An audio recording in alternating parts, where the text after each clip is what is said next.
During the time of the dinosaurs, the skies were dominated by flying reptiles called pterosaurs.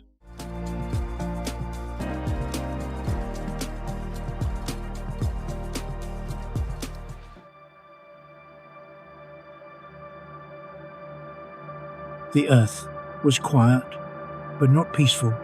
The land stretched endlessly beneath a sun that burned too hot, while the sky shimmered with the last breath of a dying age. 250 million years ago, our planet had just endured the greatest catastrophe in the history of life, the Permian extinction. It was an ending so severe that it nearly erased all traces of complex life from the face of the Earth. Almost 96% of marine species were gone.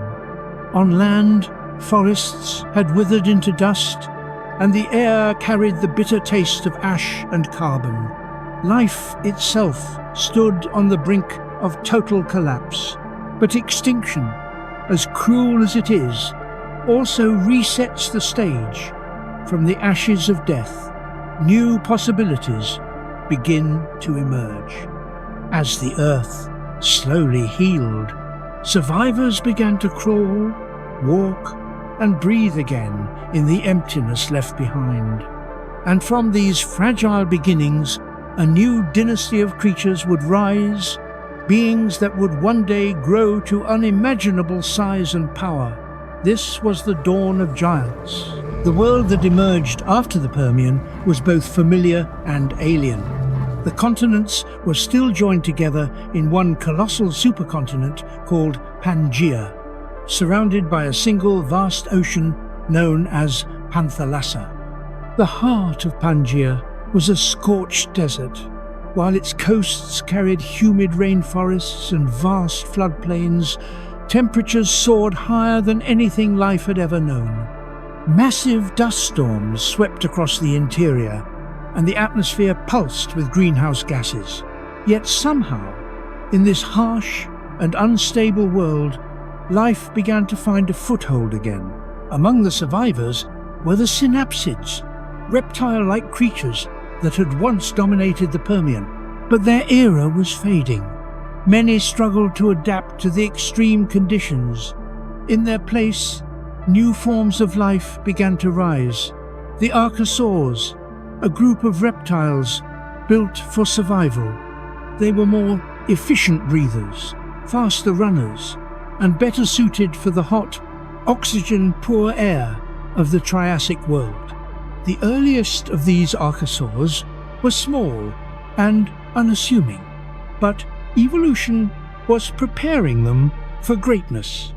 Creatures like Proterosuchus and Erythrosuchus began to appear near riverbanks, their bodies long and low, with jaws filled with serrated teeth. They were the first hints of what was to come, predators, with a design that would later give birth to crocodiles, pterosaurs, and dinosaurs. The Earth itself was restless. Volcanic activities split the land apart, releasing waves of carbon dioxide into the atmosphere. Every eruption poisoned the air and changed the climate. Yet it also fertilized the soil, feeding the growth of new plants and forests. In this unpredictable world, life was forced to adapt quickly or perish. Herbivores like Lystrosaurus, one of the few creatures to survive the Permian apocalypse, became the dominant land animals for a time. With their beaked mouths and sturdy bodies, they roamed the floodplains in massive herds, scraping at tough vegetation. They were the symbol of resilience, a reminder that survival was not about strength, but adaptability. Yet even Lystrosaurus' reign would not last forever. The rise of the arosaurs would soon reshape every corner of the planet. In the lakes and swamps, amphibians like Mastodonsaurus, enormous crocodile-like predators, ruled the waters. They lurked motionless for hours, waiting for anything careless enough to cross the surface.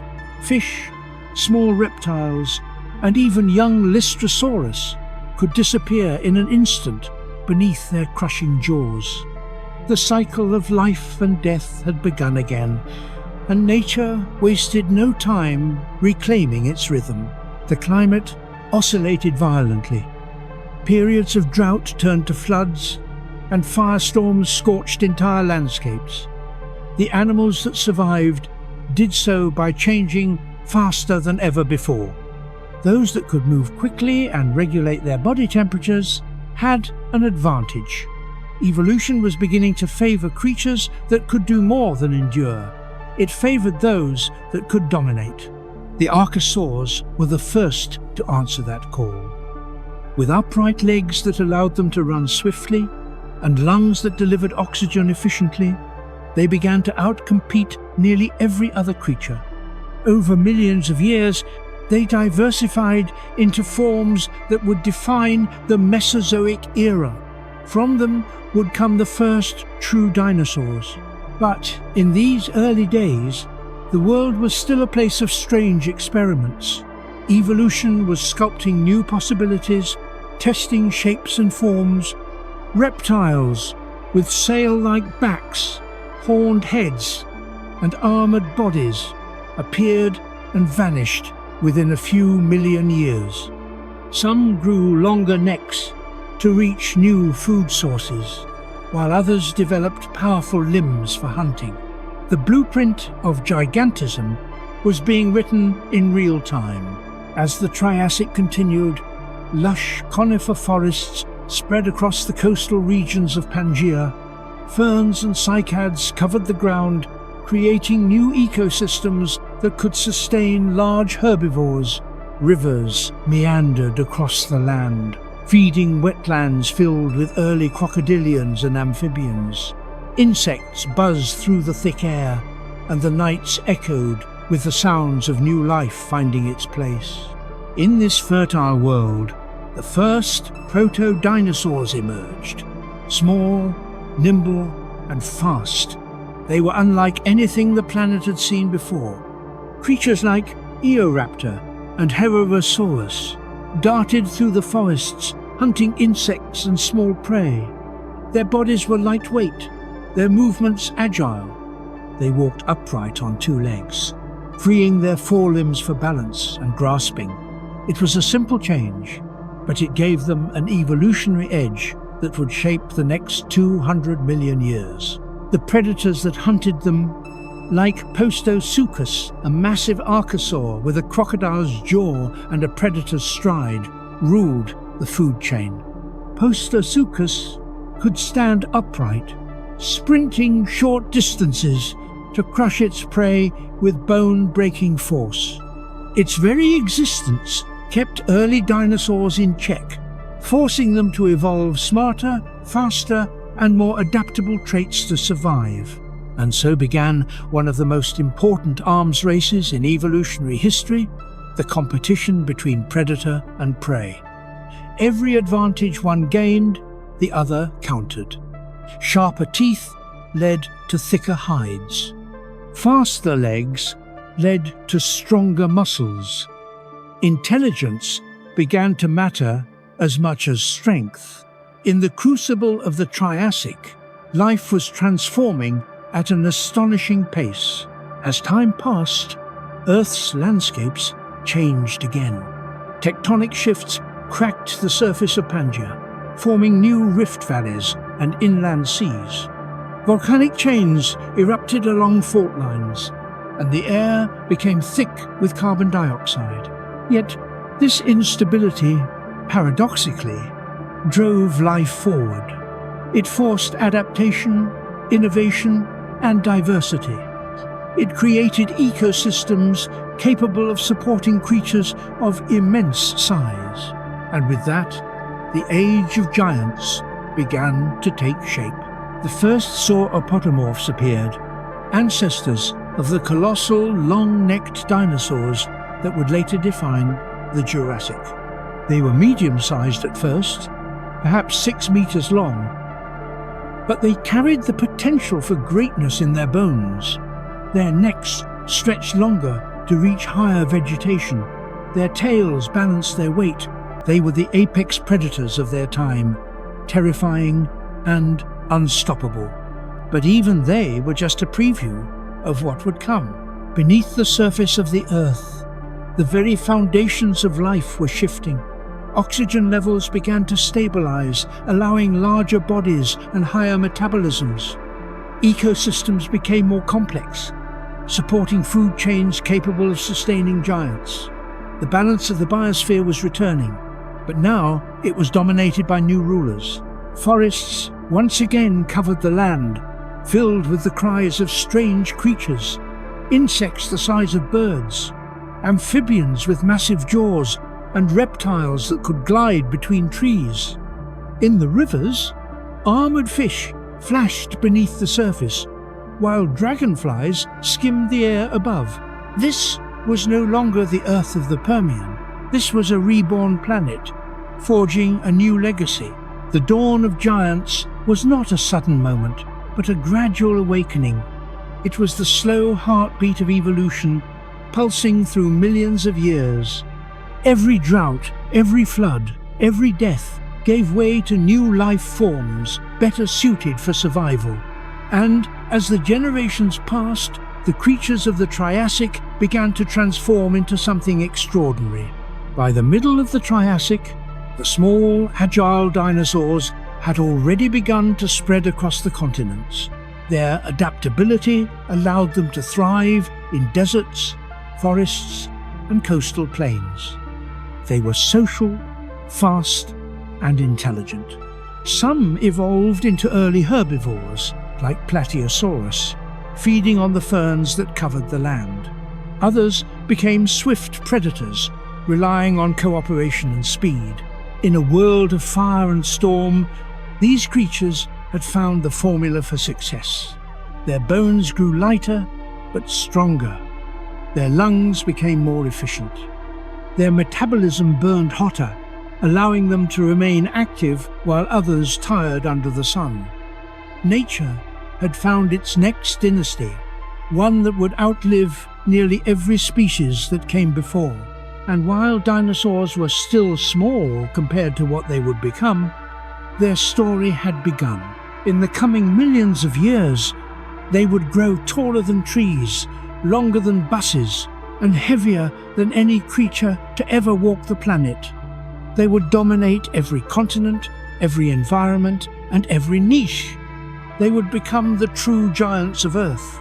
But in this first chapter of their rise, the Earth itself was still shaping them. Continents drifted slowly, tearing Pangaea apart. Mountains rose from the seabed.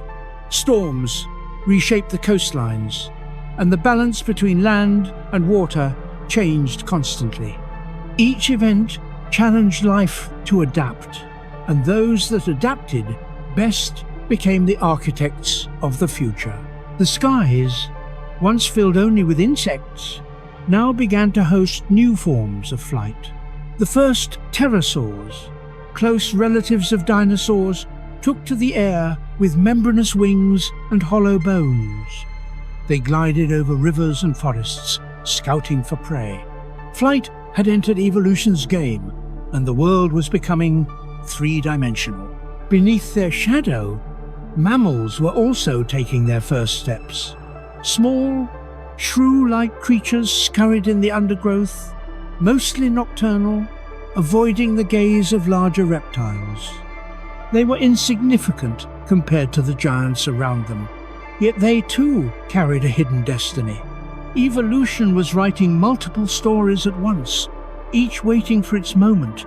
The balance between predator and prey continued to push life toward complexity. Every adaptation left a mark in the fossil record, a record that still whispers today of that chaotic, creative age. The bones of Eoraptor, the teeth of Postosuchus, the footprints of Brachiosaurus, each fossil a chapter in the unfolding saga of resilience and rebirth. As the Triassic neared its end, the world stood on the threshold of transformation once more. Volcanic eruptions intensified, splitting continents apart. Entire ecosystems collapsed, and once again, extinction loomed. But this time, The creatures that had mastered adaptation, the dinosaurs, would rise above the chaos. They would inherit the earth completely. And so the dawn gave way to daylight. The first giants were ready to rule, and the world was theirs for the taking. The age of giants had truly begun. For 200 million years, their descendants would walk this planet, shaping its landscapes and dominating its skies and seas. But in this moment, in the smouldering light of the Triassic sun, they were still only a promise born from extinction, moulded by fire, and destined to define the future of life on Earth. And as the winds carried dust across Pangaea's endless plains, evolution whispered quietly through the bones of every creature the dawn of giants had arrived. The world was still raw, scarred from its past, but it was changing. The endless deserts of Pangaea began to breathe again. Rivers carved their way through the dry plains, bringing with them the promise of life.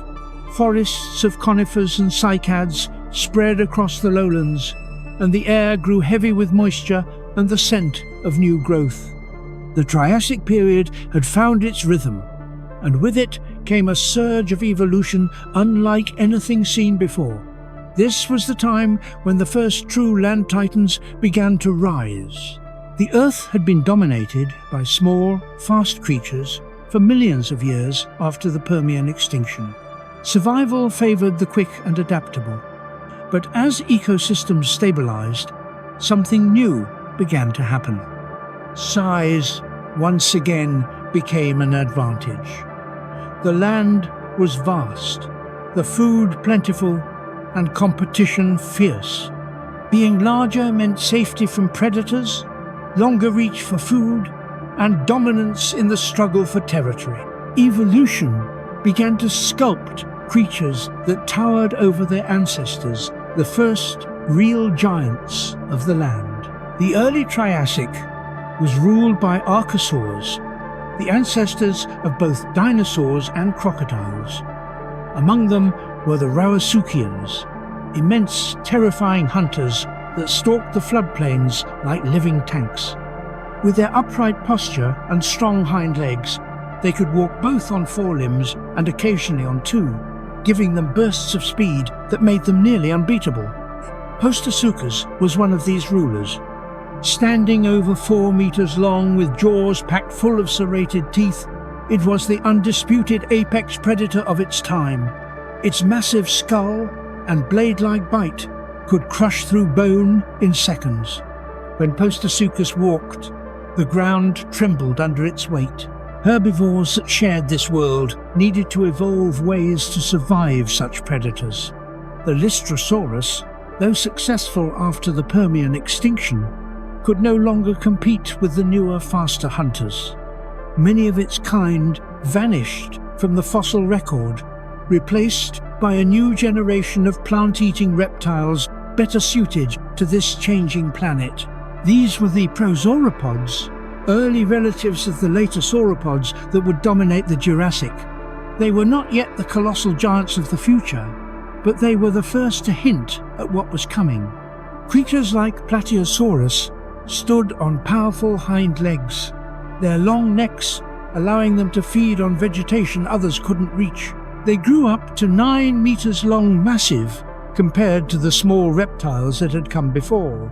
And unlike their ancestors, they moved with grace, their long tails balancing their weight as they walked through the forests of Pangaea. The rise of these early titans transformed the landscape.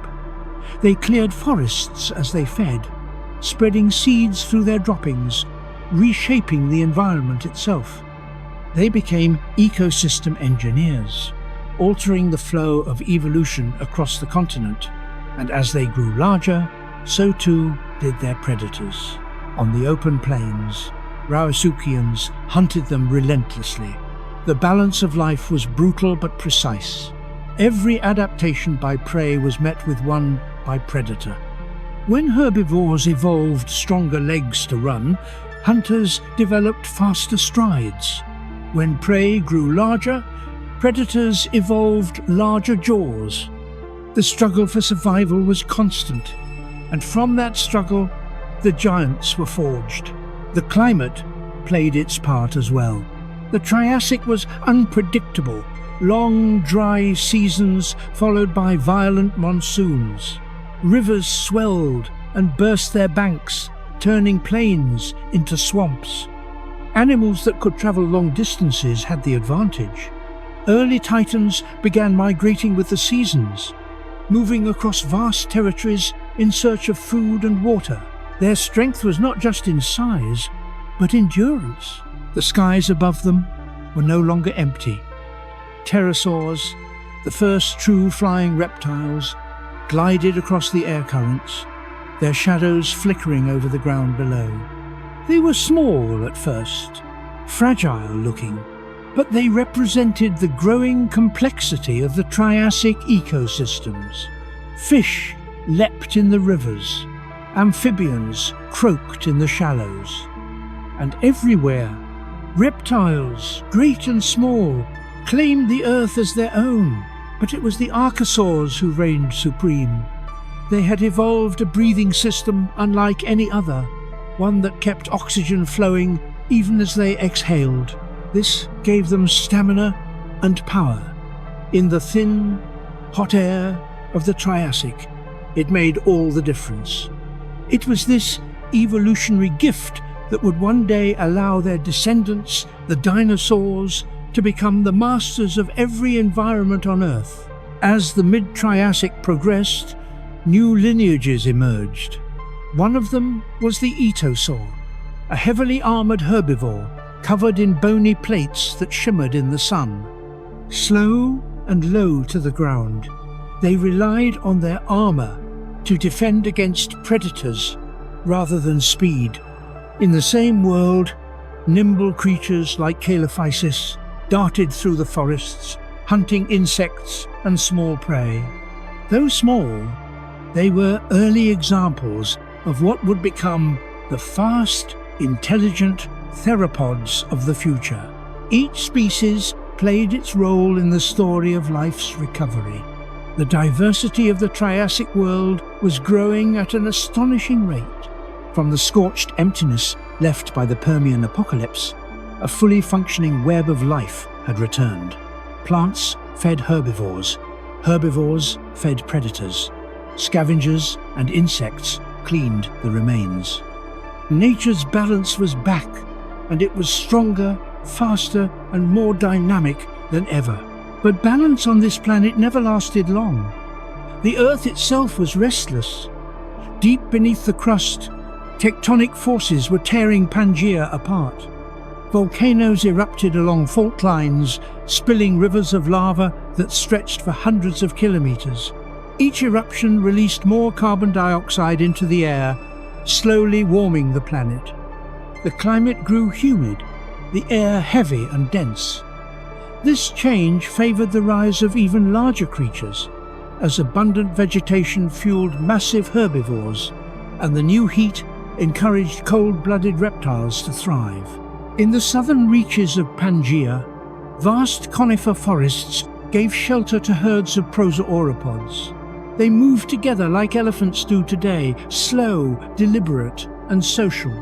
The ground shook under their collective weight as they fed on branches high above. Predators followed these herds, waiting for the young, the weak, or the separated. Among them, Postosuchus remained the terror of the plains, using ambush rather than chase to strike. Its kills were brutal and fast, a flash of motion in the stillness of prehistoric air. As time passed, the size gap between herbivores and predators began to widen. Herbivores could now reach lengths that made them nearly untouchable to all but the largest hunters. This triggered an evolutionary race that favored gigantism itself. Size became a defense, a tool of dominance, and eventually a way of life. With the spread of these new titans came new behaviors. Fossils show evidence that some of the early giants may have nested together or protected their young. This level of social behavior hinted at intelligence and cooperation traits that would later define many dinosaur species. The age of instinct alone was giving way to something more complex. Meanwhile, other creatures found their own ways to thrive. The phytosaurs, crocodile-like reptiles that lived mostly in water, became dominant in rivers and lakes. Though they resembled modern crocodiles, they were not true crocodiles, but close relatives. Their long snouts and powerful tails made them efficient ambush predators. The sound of their snapping jaws echoed across the wetlands, a constant reminder of the dangers lurking beneath the surface. The world was teeming with life again. Forests stretched for miles, and giant insects flitted through the underbrush. The air was thick with humidity, and the nights glowed with the soft light of bioluminescent fungi. Evolution was painting the planet in vivid new forms and colors. But amid all this abundance, change was approaching once more by the late Triassic. The planet was entering another period of instability. Volcanic activity increased dramatically as the continents began to rift apart more violently. Oceans grew warmer, and oxygen levels in the water dropped. This triggered one of the first signs of crisis, a decline in marine biodiversity. Entire species of ammonites and fish vanished from the seas. On land, droughts returned, and the climate swung between extremes. The creatures that had grown dependent on lush conditions struggled to survive. Many of the massive Rauisuchians disappeared, their numbers dwindling as prey became scarce. The once dominant predators of the land were now losing their grip, and in the gaps they left behind, the dinosaurs, still small, still overlooked, began to rise. Their agility, efficient breathing, and high metabolism gave them an edge in this unstable environment. While larger predators tired or overheated, these lightweight hunters kept moving. They were opportunists, scavengers, and survivors. In time, they would grow larger and stronger, but for now, they were the shadow heirs of the land, waiting for their moment. The Triassic was nearing its end. The great experiment of life was about to face another test. Deep fissures opened across Pangaea, releasing volcanic gases that darkened the skies. Acid rain fell across the forests. Temperatures spiked, then plummeted. Species began to vanish once again in a pattern that echoed the Permian apocalypse. It was the Triassic-Jurassic extinction, a new cleansing of the planet that would wipe out half of all species on Earth. The Rauisuchians, the phytosaurs, and many of the early titans perished. The age of the first land giants was ending, but not all was lost. Among the survivors were the small, nimble dinosaurs that had learned to live in the shadows. They would inherit the world that followed. When the storms cleared and the fires burned out, the planet looked different. Vast regions were empty, forests had thinned, the rivers ran black with ash, and the air shimmered with heat. But, as before, life began to move again. From the ruins of the Triassic, the survivors emerged leaner, faster, and ready to evolve. And in this quiet aftermath, the torch of domination passed. The first land titans had fallen, but their legacy lived on in the bones of the creatures that would follow. The dinosaurs, shaped by fire and extinction, stepped forward to take their place. They would grow into beings far beyond anything the Triassic had imagined. The rise of the first land titans had paved the way. It showed that the Earth could sustain giants once more, that evolution could push life to its limits and beyond. It proved that no matter how many times the planet fell into silence, life would always find a way to rise again, stronger, stranger, and grander. As the sun set over the fractured horizon of Pangaea, the sound of the earth itself seemed to change. It was deeper, now slower, like the footsteps of something vast stirring beneath the soil. The age of the first titans was over, but their spirit endured. The next chapter would not just belong to giants, it would belong to legends. And as the first dawn of the Jurassic began to break, the world stood ready for its new rulers. They were no longer small, no longer fragile, and the dinosaurs were coming. The titans of the land had passed the crown, and the earth would never be the same again. The world was alive again. The skies were clearing after the fires of the Triassic, and the scent of rain carried across the broken plains of Pangaea. The earth had survived yet another extinction, and once more the cycle began anew. In the silence that followed destruction, small creatures crept from their burrows, blinking at the strange new light of a recovering world. This was a planet reborn, and it was ready for a new kind of ruler. The great predators of the Triassic post-Asuchus, Rauasuchus, and their kin were gone. The dominant herbivores had vanished. Even the vast forests had thinned. But amidst the emptiness, one group had endured, waiting patiently for its time. They were the descendants of small, nimble reptiles that had survived through adaptability rather than power.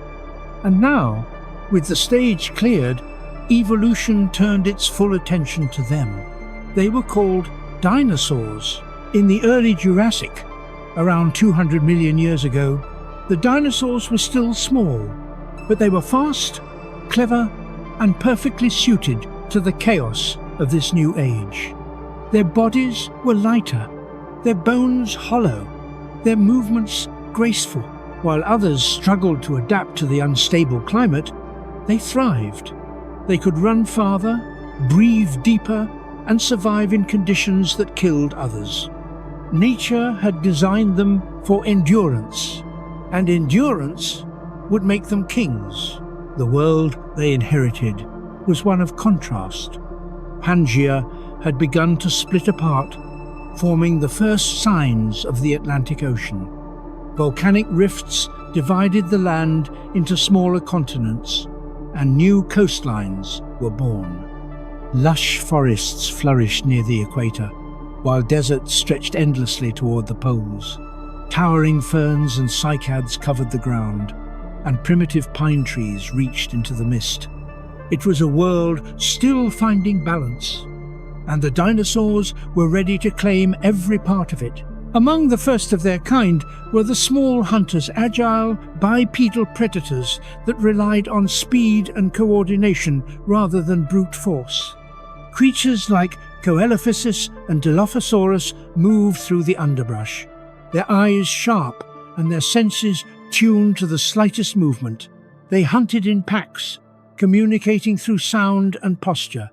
These early theropods were the prototype of what would later become some of the most fearsome carnivores to ever walk the earth. Coelophysis, slender and swift, stood barely taller than a human's knee, yet it was built like a machine of precision. Its hollow bones made it light, its tail balanced every step, and its jaws could snap shut with surgical accuracy. They hunted lizards, insects, and small reptiles, whatever the land offered. In the ashes of extinction, they were thriving. While predators perfected the art of the hunt, the herbivores were evolving just as quickly. The descendants of the prosauropods, like Brachiosaurus, began to take new forms. Over generations, they grew larger, their necks longer, and their bodies heavier. The first true sauropods were emerging, the ancestors of giants that would later reach lengths greater than a city bus. One of these early sauropods was Vulcanodon, a long-necked herbivore that roamed the floodplains of what is now Africa. It was not yet the colossal creature that later sauropods would become, but it carried their unmistakable design. Its enormous legs supported a barrel-shaped body, its tail stretched behind for balance, and its head reached high to feed on vegetation far above the ground. Volcanodon was one of the first signs that the age of giants was truly returning. As dinosaurs diversified, they began to fill every niche left empty by the extinction. Small bipedal hunters ruled the forests, while long-necked herbivores dominated the open plains. Armored reptiles grazed the lowlands, and primitive pterosaurs filled the skies. The world had become a stage of endless innovation. The secret to the dinosaurs' success lay deep within their biology. Unlike most reptiles, their bones showed signs of rapid growth. They did not rely on external heat to fuel their activity. Their metabolisms burned hotter. They were, in many ways, warm-blooded. This allowed them to move swiftly, even in cooler climates, to chase prey or flee predators for longer distances. Their lungs were also different, using a system of air sacs that kept oxygen flowing continuously. This gave them stamina beyond anything their ancestors ever possessed. While others faded in the changing climate, the dinosaurs only grew stronger. As the Jurassic continued, the land itself transformed beneath their feet. Massive rivers carved valleys through the forests, and the air became thick with humidity. Thunderstorms swept across the plains, feeding the lush vegetation that would sustain the great herds. Each new ecosystem brought new opportunities, and the dinosaurs evolved to match them. In the northern regions, small carnivores hunted in packs. In the south, herds of herbivores stretched for miles. Fossils from Argentina and Africa show that these early herds may have migrated seasonally, traveling hundreds of kilometers in search of fresh vegetation. It was a behavior that required not only strength, but intelligence, a sign that dinosaurs were beginning to operate on a social level unknown in reptiles before them. As the balance of life stabilized, dinosaurs became the architects of their own age. Every footstep reshaped the soil, every meal pruned the forests, every death fed the earth. Their presence became a force of nature, as vital to the planet's cycles as the rain and wind themselves. In the shallows and riverbanks, another branch of archosaurs was evolving in parallel, the crocodilians. They shared a common ancestor with dinosaurs, yet took a different path. Instead of running across the land, they returned to the water, where ambush and patience ruled. This division between dinosaurs and crocodiles would remain for millions of years, each mastering its own realm. And while the dinosaurs were rising, other survivors clung to the edges of existence. Small mammals, descendants of the synapsids, scurried in the shadows. They hunted insects at night, staying out of sight from the reptilian giants that now ruled the day. Though tiny and seemingly insignificant, these early mammals carried within them the seeds of the future, a reminder that even in an age of giants, smallness could be an advantage. The Jurassic world was a theatre of balance and beauty. By now, dinosaurs had spread across every continent. They adapted to deserts, forests, and swamps. Their skin tones likely blended with their surroundings, dusty browns for camouflage, muted greens among the ferns, and perhaps bright colours used for display or mating. They were not slow, dim creatures as once imagined. They were dynamic, alert, and full of complexity. In the forests of what is now China, small feathered dinosaurs began to appear. Their feathers were not yet for flight, but for warmth and display. Some used them to attract mates, others for camouflage or intimidation. These early feathers marked a quiet but monumental step in evolution. They would one day lift descendants of these dinosaurs into the skies as the first birds. The ecosystems of the early Jurassic were thriving. Insects pollinated plants, pterosaurs soared above rivers, and the nights came alive with the calls of countless creatures. It was a golden age of renewal, yet it was also one of constant competition. Survival meant adaptation, and adaptation never stopped. Predators grew larger and more specialized. Dilophosaurus, one of the earliest large theropods, reached lengths of over 6 meters.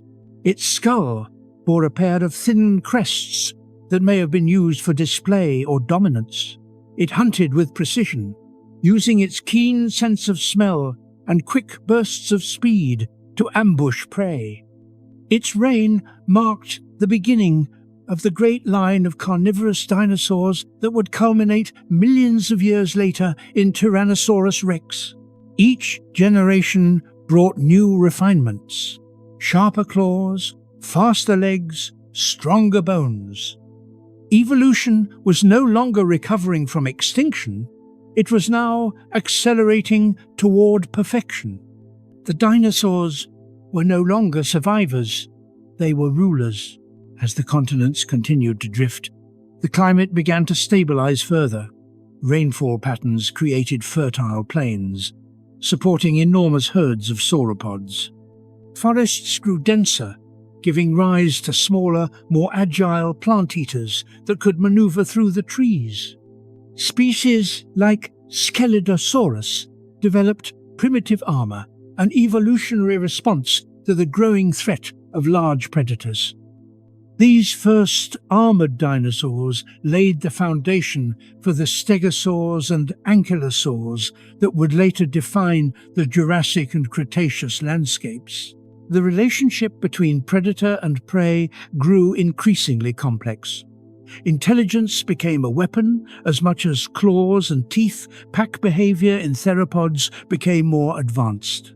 Coordinated attacks allowed smaller predators to take down creatures much larger than themselves. In response, herbivores began to evolve, defensive behaviors forming groups, guarding their young, and communicating through low-frequency sounds that rumbled across the plains. The age of instinct had evolved into the age of strategy. And yet, the world was still unpredictable. Volcanic eruptions continued to shape the continents. New mountain ranges rose, altering wind and rainfall patterns. Inland seas expanded and retreated. The Earth was alive, constantly shifting, and the dinosaurs moved with it. Their dominance was no accident. It was written in their blood, in their lungs, their bones, and their minds. They had become the most adaptable creatures the planet had ever seen. Their empire would span oceans, forests, and deserts. It would last for over 160 million years, longer than any other land vertebrate group in history. As millions of years passed, the once small creatures of the early Jurassic grew into true giants. Sauropods like Patagosaurus and Cetiosaurus appeared, stretching over 15 meters long. Their necks allowed them to sweep entire canopies clean of leaves. Herds of these colossal animals could strip forests bare, forcing migration across vast regions. In their wake, new plant growth followed, fertilized by the rich soil they left behind. They didn't just live in their world, they shaped it. Beneath their shadows, predators evolved to match Megalosaurus, one of the earliest large theropods of Europe, emerged as a formidable hunter. It was strong, intelligent, and deadly, a blueprint for the carnivorous giants that would come after. With every generation, evolution sharpened its edges, creating creatures more efficient, more powerful, and more extraordinary than ever before. By the end of the early Jurassic, the dinosaurs were everywhere. They had conquered every ecosystem and stood unchallenged. The reign of reptiles was no longer shared. The dinosaurs had become the undisputed rulers of the earth. And yet, they were only at the beginning of their story. The giants that would one day define the planet, the brachiosaurs, stegosaurs, and carnosaurs, had not yet appeared. The air still hummed with the potential of evolution's next masterpiece. The birth of the dinosaurs was not a single event. It was a gradual awakening, shaped by fire, hunger, and survival. Each adaptation, each extinction, each victory carved their destiny deeper into the bones of the earth. As night fell over the steaming jungles of the Jurassic, herds of early sauropods moved under a crimson sky. Predators watched from the shadows, their eyes glinting in the fading light. Thunder rolled in the distance, echoing like the heartbeat of a living world. The giants were stirring. The age of the dinosaurs, the true age of the giants, had begun.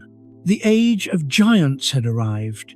The Earth was no longer the fragile world of the Triassic, but a thriving, living planet, ruled by creatures that defied imagination. Forests reached skyward, rivers flowed across fertile plains, and the land echoed with the heavy footsteps of titans. Evolution had sculpted perfection through chaos, and the dinosaurs had grown into the greatest empire nature had ever created.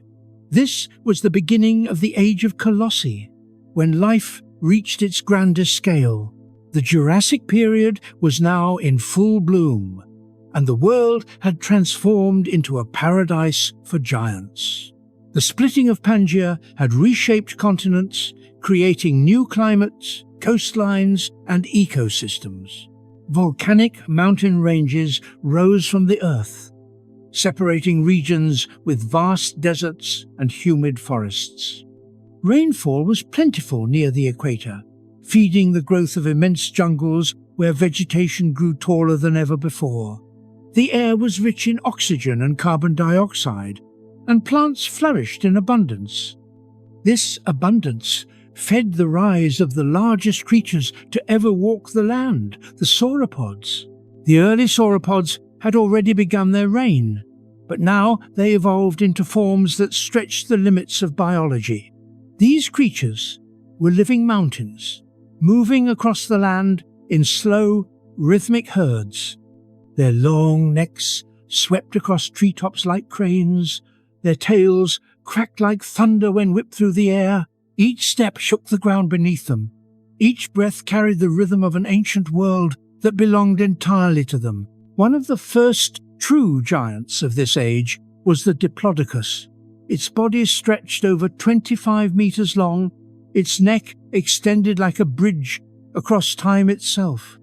It fed from the tallest trees, using its long, flexible neck to strip leaves from branches that no other creature could reach. Despite its immense size, it moved with grace, its column-like legs supporting its enormous weight with effortless balance.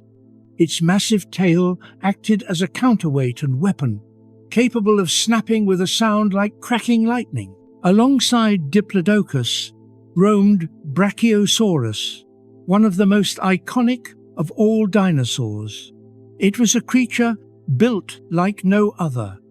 Its front legs were longer than its hind ones, giving it a sloping back and an upright stance that allowed it to reach heights over 12 meters.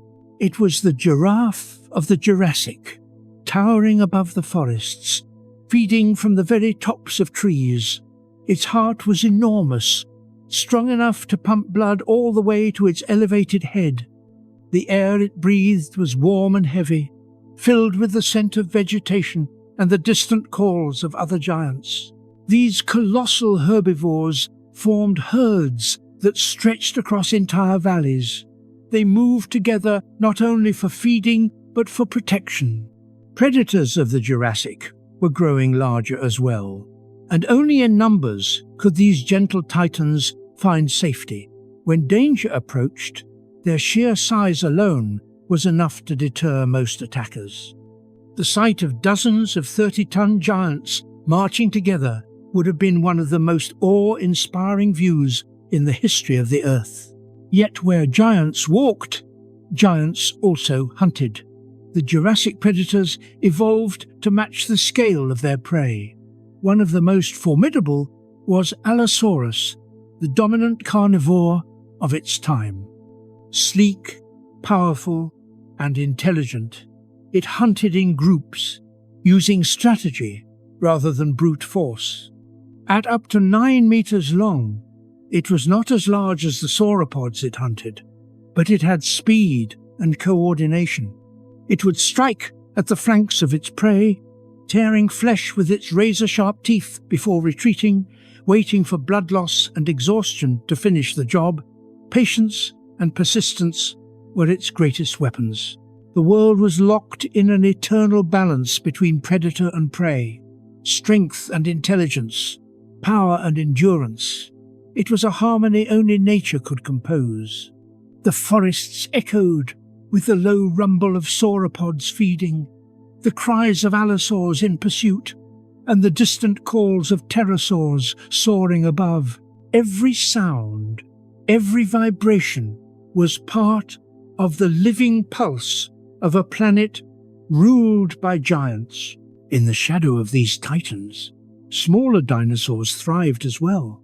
Stegosaurs, with their plated backs and spiked tails, wandered the forests, feeding on ferns and low plants. Their armor protected them from predators, while the plates along their spines helped regulate body temperature.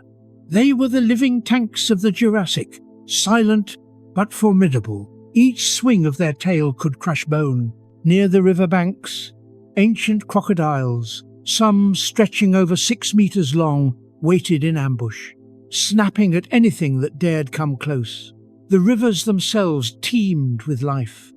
Turtles, fish, and amphibians filled the waterways, forming the lifeblood of the ecosystem. Even the air was alive, as dragonflies the size of a human hand darted through the humid sky. The world was not only vast in scale, but in diversity. As continents drifted apart, isolated populations of dinosaurs evolved independently, creating new species in different corners of the planet. In Africa, the massive Cetiosaurus roamed the plains. In North America, the herds of Apatosaurus fed near lakes and forests. In Europe, lush islands hosted smaller herbivores adapted to confined spaces. The world was a patchwork of evolving wonders, each unique and magnificent in its own way. The success of the dinosaurs was rooted in their extraordinary biology. Their skeletal design was an evolutionary masterpiece, lightweight yet strong, allowing them to grow to unimaginable sizes without collapsing under their own weight.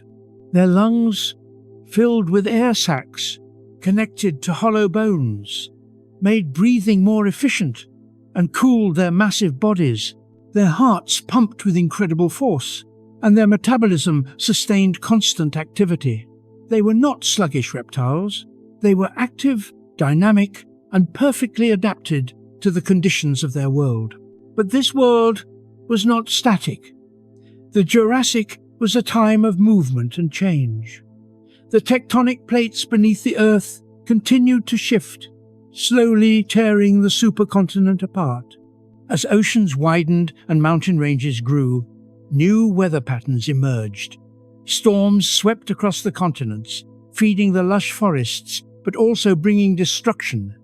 Volcanoes continued to roar along fault lines, filling the air with ash that darkened the skies. Yet even through chaos, life adapted.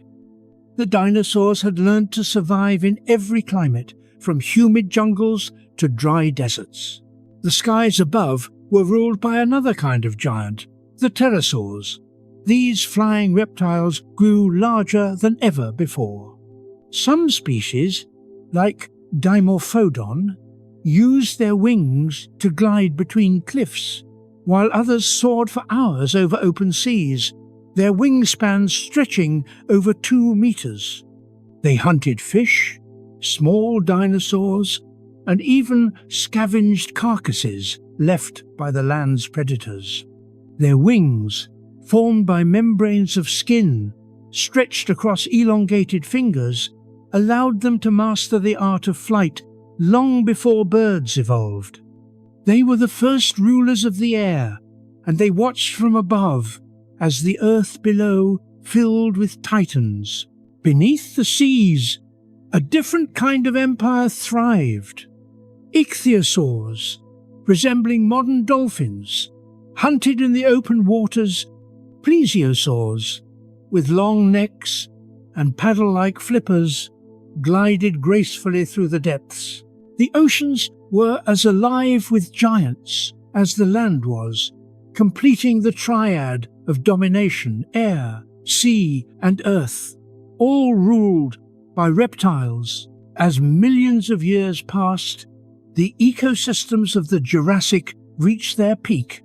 Forests stretched for hundreds of miles, rivers meandered through valleys filled with herds, and volcanic plains provided warmth and fertile soil.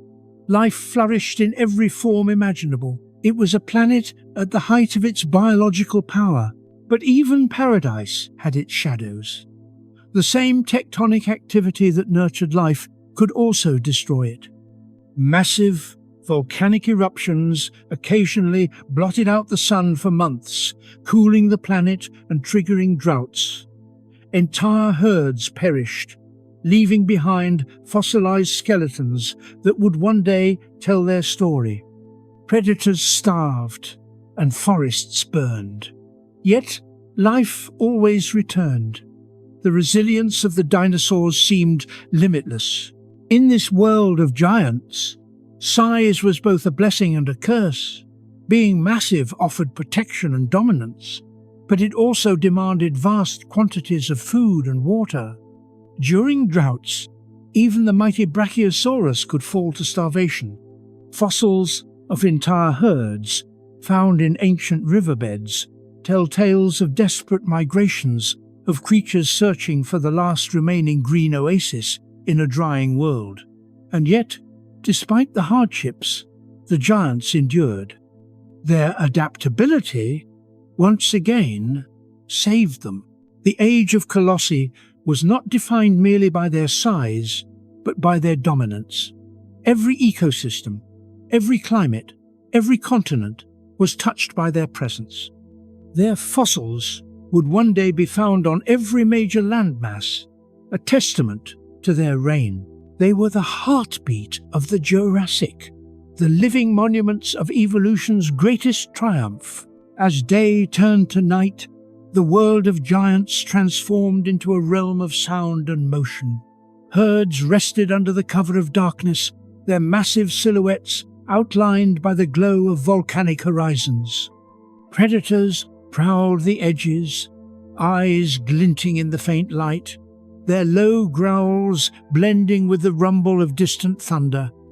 It was a world both terrifying and beautiful, a world where life itself had achieved its grandest scale. And as the stars shone above, reflecting off the misty rivers and dense forests, the earth continued to move beneath them. The continents drifted slowly apart, carrying their living cargo across time and space. This motion would shape the future of the planet, setting the stage for new species, new landscapes, and eventually new worlds of dominance. For now, though, the giants reigned supreme. They were the undisputed rulers of the land, unmatched in strength, scale, and endurance. Every corner of the planet belonged to them. And though time would eventually bring change, in this age in the heart of the Jurassic, they were eternal. The age of colossi had begun, and its echoes would be felt for millions of years. The Earth had never seen anything like them before. It would never see anything quite like them again. The age of giants was no longer beginning. It was in full command. The Jurassic world had matured into a realm of order and dominance. The dinosaurs had completed their rise from survivors to sovereigns. The land, air, and sea belonged to them, and every heartbeat of the planet pulsed with their presence. After the chaos of the Triassic-Jurassic extinction, the world had entered a time of stability. The skies were clear, the climate was warm, and vegetation covered the continents in endless green. Volcanic eruptions had fertilized the soil, and oxygen filled the air more richly than ever before. With the earth healed and abundant, life exploded in diversity. Ecosystems flourished from the equator to the polar forests, and the dinosaurs, already adapted to every challenge, expanded their empire to every corner of the planet. In this new world, they evolved into forms more specialized, more powerful, and more magnificent than ever. From the dense forests of North America to the wide plains of Africa, from the humid islands of Europe to the vast deserts of Asia, dinosaurs had become the architects of an era that would last for over 100 million years. It was the Jurassic takeover, the complete domination of the planet by the children of extinction in the forests. Colossal sauropods moved through the trees like living mountains. Brachiosaurus, with its towering neck, reached the highest branches, stripping foliage that no other animal could reach. Nearby, the more horizontal Diplodocus swept entire canopies clean, moving its neck in slow, graceful arcs. Their herds reshaped the environment itself. Entire forests could be cleared within weeks, forcing plant life to evolve strategies for survival, faster growth, thicker bark, and spore-based reproduction. In this way, the giants controlled not just their ecosystem, but the very pace of evolution around them. On the open plains, stegosaurs grazed peacefully, their plated backs glinting in the sunlight. Their tails, lined with deadly spikes, swayed like pendulums as they moved in groups. These gentle herbivores were the tanks of the Jurassic, heavily armored and fiercely defensive. They had evolved not for aggression, but for endurance. Their very shape told the story of a world where survival required both strength and patience. But where there was peace, there was also hunger. Predators like Allosaurus roamed the same lands, sleek and intelligent, their senses sharp. They hunted in packs, communicating through growls and movement. Their cooperation gave them an advantage against even the largest herbivores. One might distract a sauropod from the front, while others struck from the sides, targeting tendons and soft tissue. Once weakened, the titan would fall, and the land would echo with the feeding of the victors. Nature was merciless, but never chaotic. Every death fed life anew. Above this world of giants, the skies came alive with wings. Pterosaurs had evolved into new and extraordinary forms. Rhamphorhynchus, with its long tail and diamond-shaped vein, soared gracefully along coastlines, diving into the sea to catch fish. Others, like Dimorphodon, glided over forests, their wings beating softly in the humid air. They were masters of the skies, ruling the heavens just as the dinosaurs ruled the earth. And in the oceans, life was no less spectacular. Ichthyosaurs cut through the waves with the speed of dolphins, their streamlined bodies built for endless motion. Plesiosaurs glided with long, elegant necks and flippers that moved like underwater wings. Ammonites, spiral-shelled relatives of modern squids, drifted through the depths by the millions.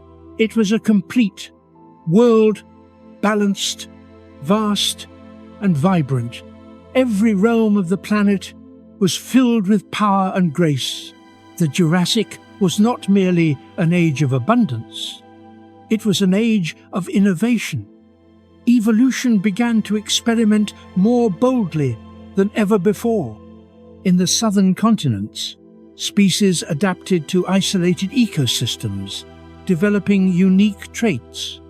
Some herbivores grew enormous claws to strip bark or dig roots. Others evolved armored plates or tail clubs. Even among the predators, new forms of intelligence were emerging. Hunting tactics grew more refined, suggesting complex communication and coordination. The dinosaurs were not just surviving anymore, they were mastering the art of adaptation. And while giants ruled the land, smaller species played equally vital roles. Tiny early mammals scurried through the undergrowth, living in the shadows of the giants. They fed on insects and seeds, nocturnal by necessity, avoiding the attention of predators. Their sharp hearing and warm-blooded endurance helped them survive where many reptiles could not. These fragile survivors would one day inherit the earth. But for now, they were silent witnesses to the reign of the dinosaurs.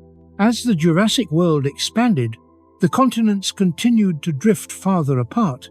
The supercontinent Pangaea was now splitting into two major landmasses, Laurasia in the north and Gondwana in the south. This division would change the face of the Earth forever. New oceans began to form, and coastlines grew longer, bringing moisture and rain deep into the continents. The result was a global greenhouse, a warm, humid world with few deserts and no polar ice. This climate created a perfect paradise for the dinosaurs. The forests of the Jurassic were unlike anything today. Conifers, cycads, and ginkgos dominated the landscape. Ferns covered the forest floor like a living carpet. Giant horsetail plants towered over the riversides, and thick canopies filtered sunlight into a soft green glow. This lush environment provided endless food for herbivores and hiding places for predators. In the open meadows, herds of Apatosaurus and Camarasaurus moved like living machines. Their size was their defense, but their cooperation was their strength. The young stayed in the center of the group, guarded by the adults. When danger appeared, the herd would form a circle, their massive tails ready to strike. Fossils show that even young sauropods often traveled together, suggesting deep social structures, bonds of protection that gave them an edge in a dangerous world. The predators of this age continued to evolve into forms of terrifying efficiency. Allosaurus, Ceratosaurus, and Megalosaurus became apex hunters of their respective regions. Their jaws were filled with teeth designed not to crush, but to tear serrated blades that could slice through muscle with each bite. Their legs were long and powerful, built for short bursts of incredible speed. They were not mindless beasts, but intelligent killers, capable of patience and planning. When an Allosaurus hunted, it moved with calculated precision. It would wait in the shadows, watching a herd from a distance. When the moment was right, it would charge, its strides powerful and silent. It didn't need to catch the strongest, only the slowest. The moment a juvenile or weak sauropod stumbled, the predator struck with a roar that echoed across the plains. The kill was not just an act of hunger, it was a reminder of balance.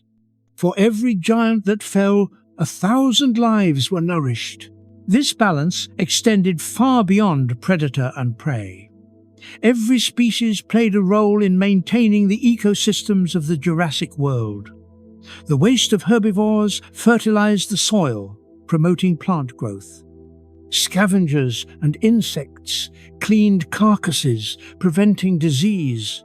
Rivers carried nutrients to the seas, feeding marine life. It was a perfect cycle, and at its center stood the dinosaurs, the keepers of equilibrium. Yet, Even in this golden age, the world was restless. Volcanoes continued to shape the land, and earthquakes reminded every creature that the earth beneath them was alive. Ash clouds sometimes blotted out the sun for weeks, and acid rain fell across forests. These events were devastating, but temporary. Life always rebounded stronger, faster, and more resilient than before. And through it all, the dinosaurs adapted. Their forms became more diverse, their behaviors more complex. By the late Jurassic, the planet was a mosaic of environments: deserts, wetlands, coastal plains, and mountain forests, each home to unique species that had evolved in isolation. In the south, new types of sauropods like Argentinosaurus were beginning to emerge. In the north, the first ancestors of the mighty carnosaurs were appearing. The blueprint of the Cretaceous era was already being written. The Jurassic takeover was not just a story of dominance. It was a story of balance, of a world where nature had achieved its most stable harmony for tens of millions of years. This equilibrium persisted. The forests grew and fell. The rivers changed course. Species evolved, flourished, and vanished, replaced by others more suited to the shifting climates. Yet through it all, the dinosaurs remained. They were the foundation upon which the world stood. As night descended on the Jurassic world, the Earth came alive in a different way. The forests shimmered with the glow of fireflies. Distant volcanoes lit the horizon with rivers of molten light. Herds of giants moved like shadows beneath the stars. Predators prowled in silence, their eyes reflecting the pale glow of the moon. It was a world both ancient and eternal, filled with rhythm and breath, with beauty and danger intertwined. The Jurassic had become the age of perfection, the moment when life on Earth reached its fullest strength. The dinosaurs were not a brief chapter in evolution, they were its grand symphony. Their reign had reshaped the continents, rewritten the rules of life, and set the stage for everything that would come after. But time, as always, moves forward. Even the greatest ages must eventually end deep within the earth. Changes were already stirring, slow, invisible, but unstoppable. The climate would shift, oceans would rise, and new creatures would emerge. The Jurassic takeover was not the end of the dinosaurs' story. It was only the peak before transformation. For now, though, the world belonged to them. The forests trembled beneath their steps, the skies echoed with their cries, and the seas shimmered with the shadows of their kin. They were the rulers of all life, the undisputed monarchs of Earth. And as dawn broke across the misty plains, the first light touched the backs of the giants as they moved toward the horizon. Their reign was secure, their legacy eternal. The Jurassic had been conquered.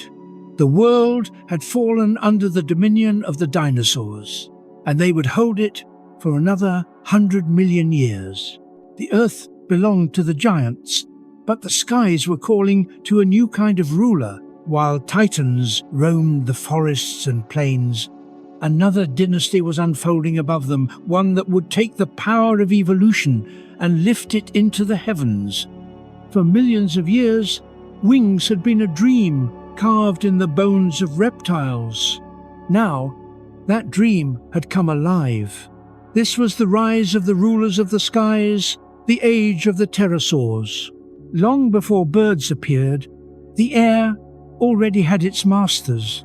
They were not dinosaurs, but close relatives, distant cousins, born from the same lineage of archosaurs.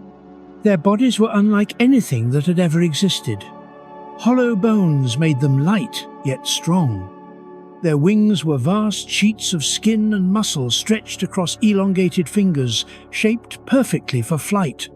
When they rose into the air, they became one with the wind itself, the first vertebrates to truly conquer the sky. It began quietly in the late Triassic, when small gliders like Eudimorphodon first took to the air. Their wings were primitive, their flight uncertain, but they had opened the path that no creature had walked before. By the Jurassic, flight had become an art.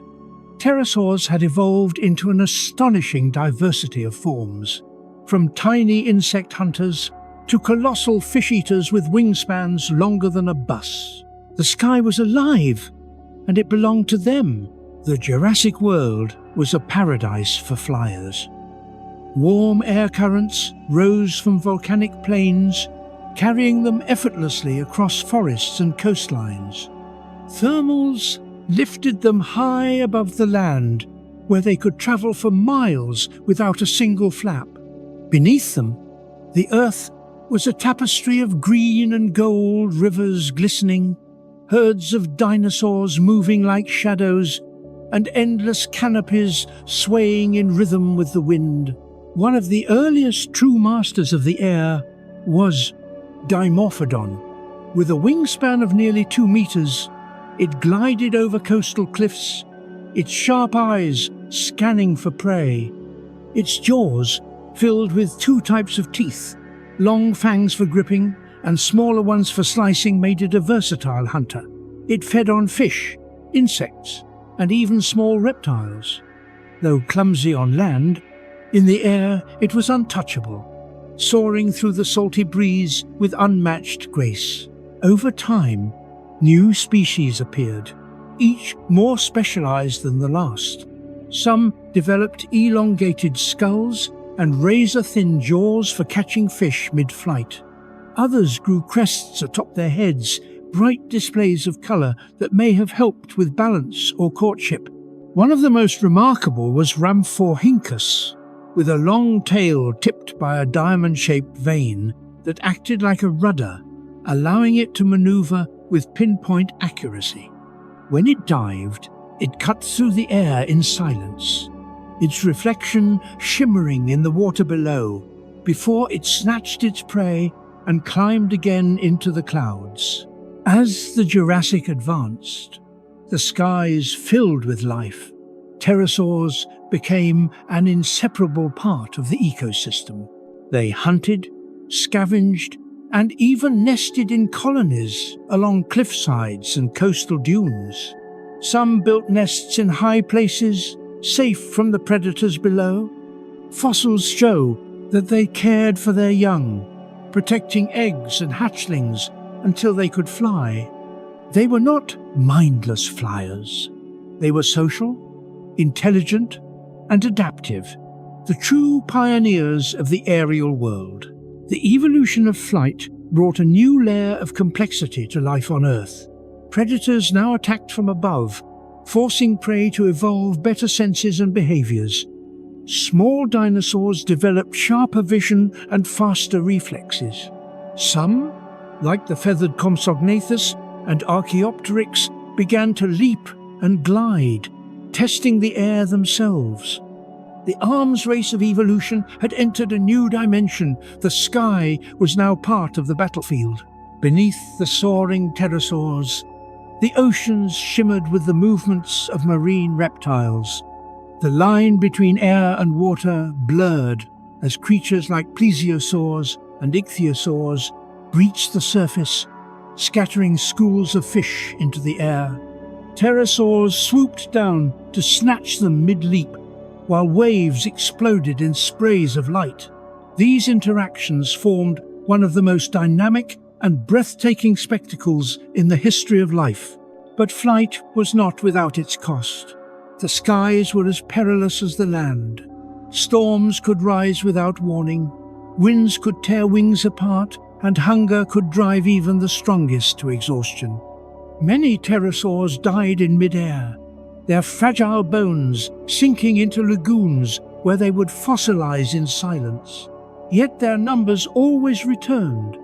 Nature, relentless and efficient, continued to perfect the art of flight. Inland, smaller pterosaurs, like Anurognathes, hunted insects in the twilight. With large, forward-facing eyes and short wings, they were the aerial equivalents of bats, darting between trees with astonishing precision. As night fell, the forest canopy came alive with their movements. The air shimmered with the faint hum of wings, and beneath the pale moonlight, the rulers of the skies danced through the darkness. As millions of years passed, their mastery grew. Pterosaurs adapted to every environment.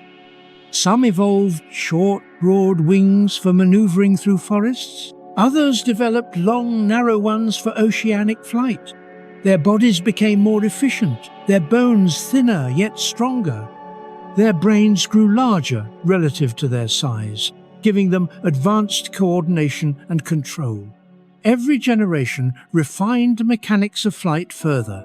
This era was not just about the rise of pterosaurs. It was the beginning of a new evolutionary experiment that would change life forever. Among the small, feathered dinosaurs on the ground, something extraordinary was happening. Feathers, once used only for warmth or display, began to serve another purpose: aerodynamics. Arms stretched, feathers stiffened, and leaps turned into glides. The first steps toward true avian flight were being taken. In the lush forests of what is now Germany, a small creature named Archaeopteryx took to the air. With feathers like a bird and teeth like a reptile, it was the bridge between earth and sky, between dinosaurs and birds.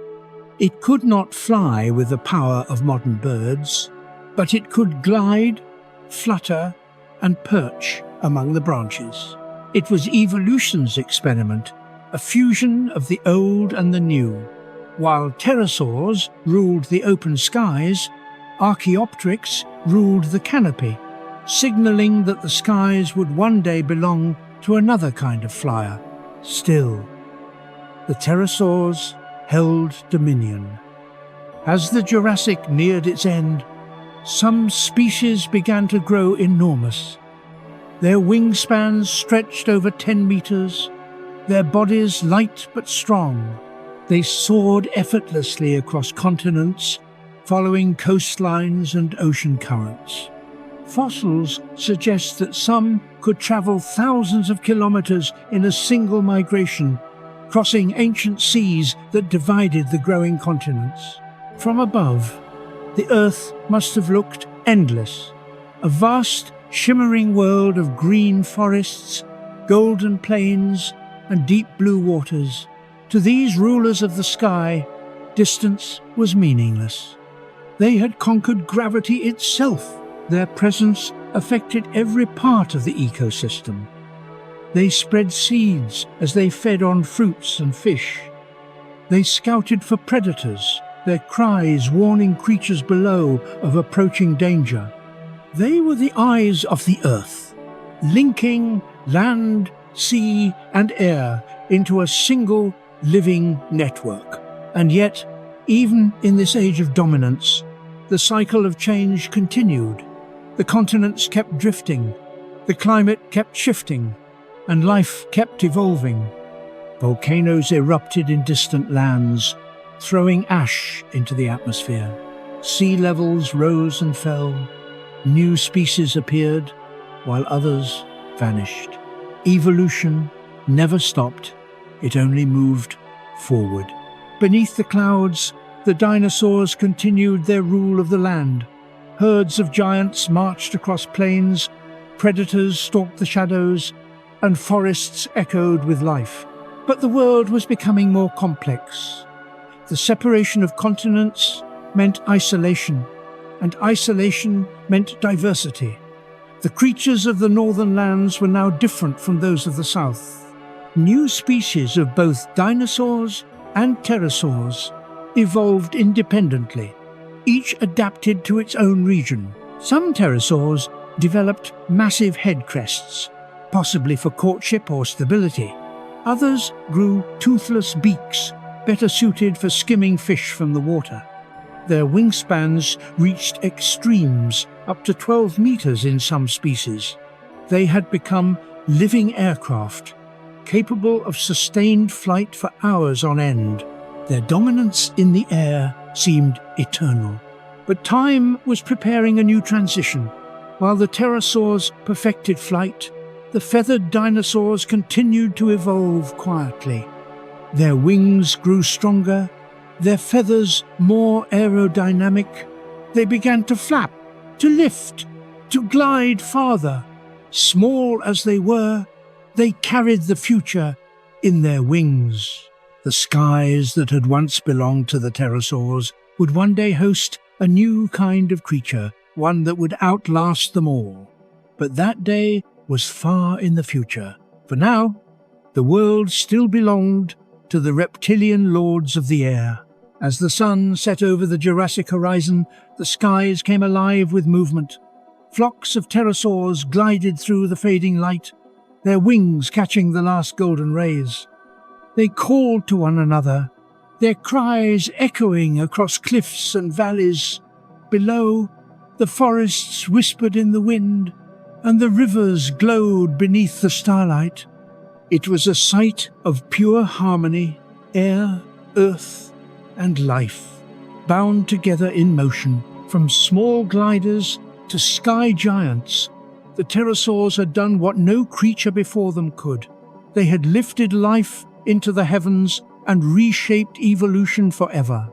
Their legacy would echo in every bird that would follow, in every wing that would one day rise against the wind. For over 100 million years, they ruled the skies without challenge, their shadows stretching across oceans and mountains alike. And though time would eventually bring their reign to an end, for now, they were eternal. They were the wind-made flesh, the living echoes of freedom itself, the true rulers of the skies. Beneath the waves, another empire thrived, vast, silent, and just as ancient as the giants that roamed the land. While the dinosaurs ruled the forests and plains, the oceans belonged to their own kind of rulers, creatures that turned the seas into kingdoms of power and grace. They were the ocean titans, the true masters of the deep. For hundreds of millions of years, life had found refuge in the water.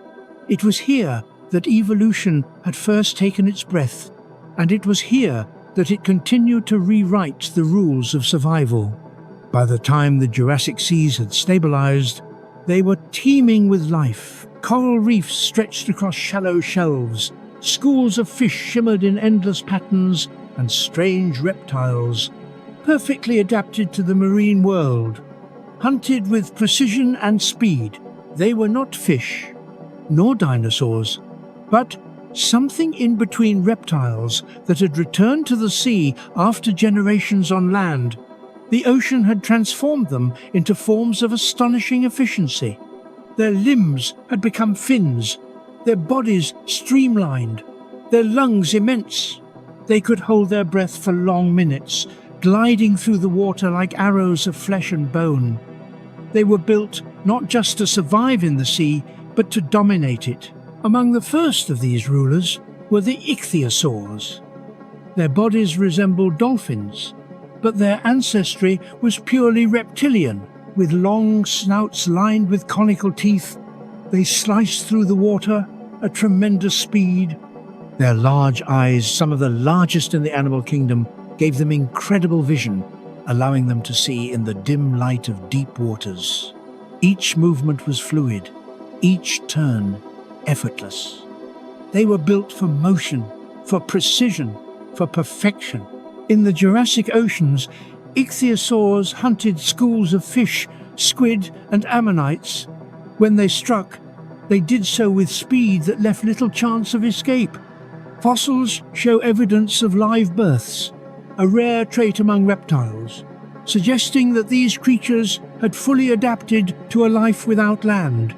Some species, like Ophthalmosaurus, grew over 6 meters long, while later forms like Temnodontosaurus reached more than 12. They were the first great predators of the Jurassic seas, unmatched in their agility. But the oceans were vast, and no single ruler could claim them all. As ichthyosaurs patrolled the open seas, another group began to rise, the plesiosaurs. They were the embodiment of elegance, their bodies sleek, their necks impossibly long. With 4 powerful flippers, they propelled themselves through the water with a motion unlike anything before or since, a rhythmic beat that made them glide in near silence. The most iconic among them was Cryptoclydus, a graceful hunter that navigated the coastal shallows. Its long neck allowed it to strike quickly into schools of fish or snatch prey hiding among coral reefs.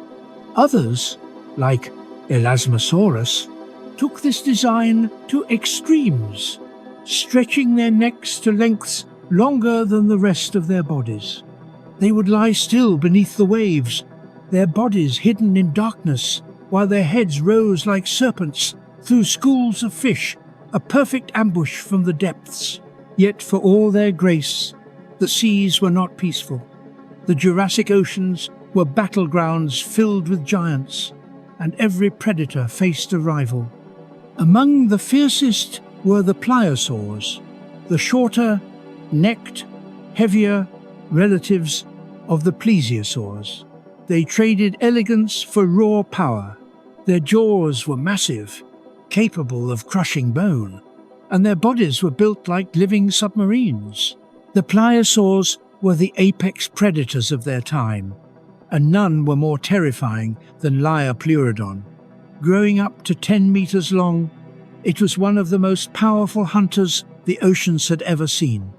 Its jaws could deliver a bite force strong enough to tear through armor and flesh alike. When it attacked, the water itself seemed to explode around it. It hunted other marine reptiles, giant fish, and even its own kind. Its rule over the Jurassic seas was absolute. Beneath the surface, life was an endless cycle of motion and death. Giant ammonites, with their coiled shells, drifted near the ocean floor. They were both hunters and prey, using tentacles to capture smaller organisms while avoiding the jaws of ichthyosaurs and pliosaurs. Their spiral shells, some over a meter across, became floating sanctuaries for life, miniature ecosystems that housed crabs, small fish, and parasites. Even in death, their shells would sink to the seafloor, creating reefs that would one day fossilize into the rocks of time. The oceans themselves were dynamic and ever-changing. Warm currents flowed from the equator, while colder streams brought nutrients from the deep. These currents shaped migration routes, guiding the titans across vast distances. Storms churned the surface, creating waves taller than trees. But below, the deep remained calm and dark. It was a world ruled by silence, broken only by the beating of fins and the clash of predators. And yet, the seas were more than just hunting grounds. They were nurseries of life. In shallow lagoons, smaller species laid eggs and raised their young in relative safety. Plankton bloomed in massive swarms, turning the waters green and gold. Fish followed in their millions, and behind them came the predators. Every birth fed another mouth. Every death returned energy to the cycle. The oceans were vast machines of balance, perfect, brutal, and eternal. Over time, evolution continued to sculpt new marvels. Ichthyosaurs evolved into forms specialized for deeper diving, while plesiosaurs diversified into species suited for both open seas and coastal regions. Their size increased, their senses sharpened, and their control over the marine world became absolute. Even the great predators of the land could not compare to their dominance beneath the waves. But the Jurassic seas were not isolated from the rest of the planet. They responded to every change above.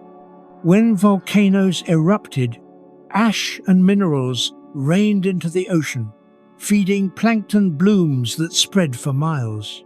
When forests grew and decayed, rivers carried nutrients into the coastal waters, fueling entire ecosystems.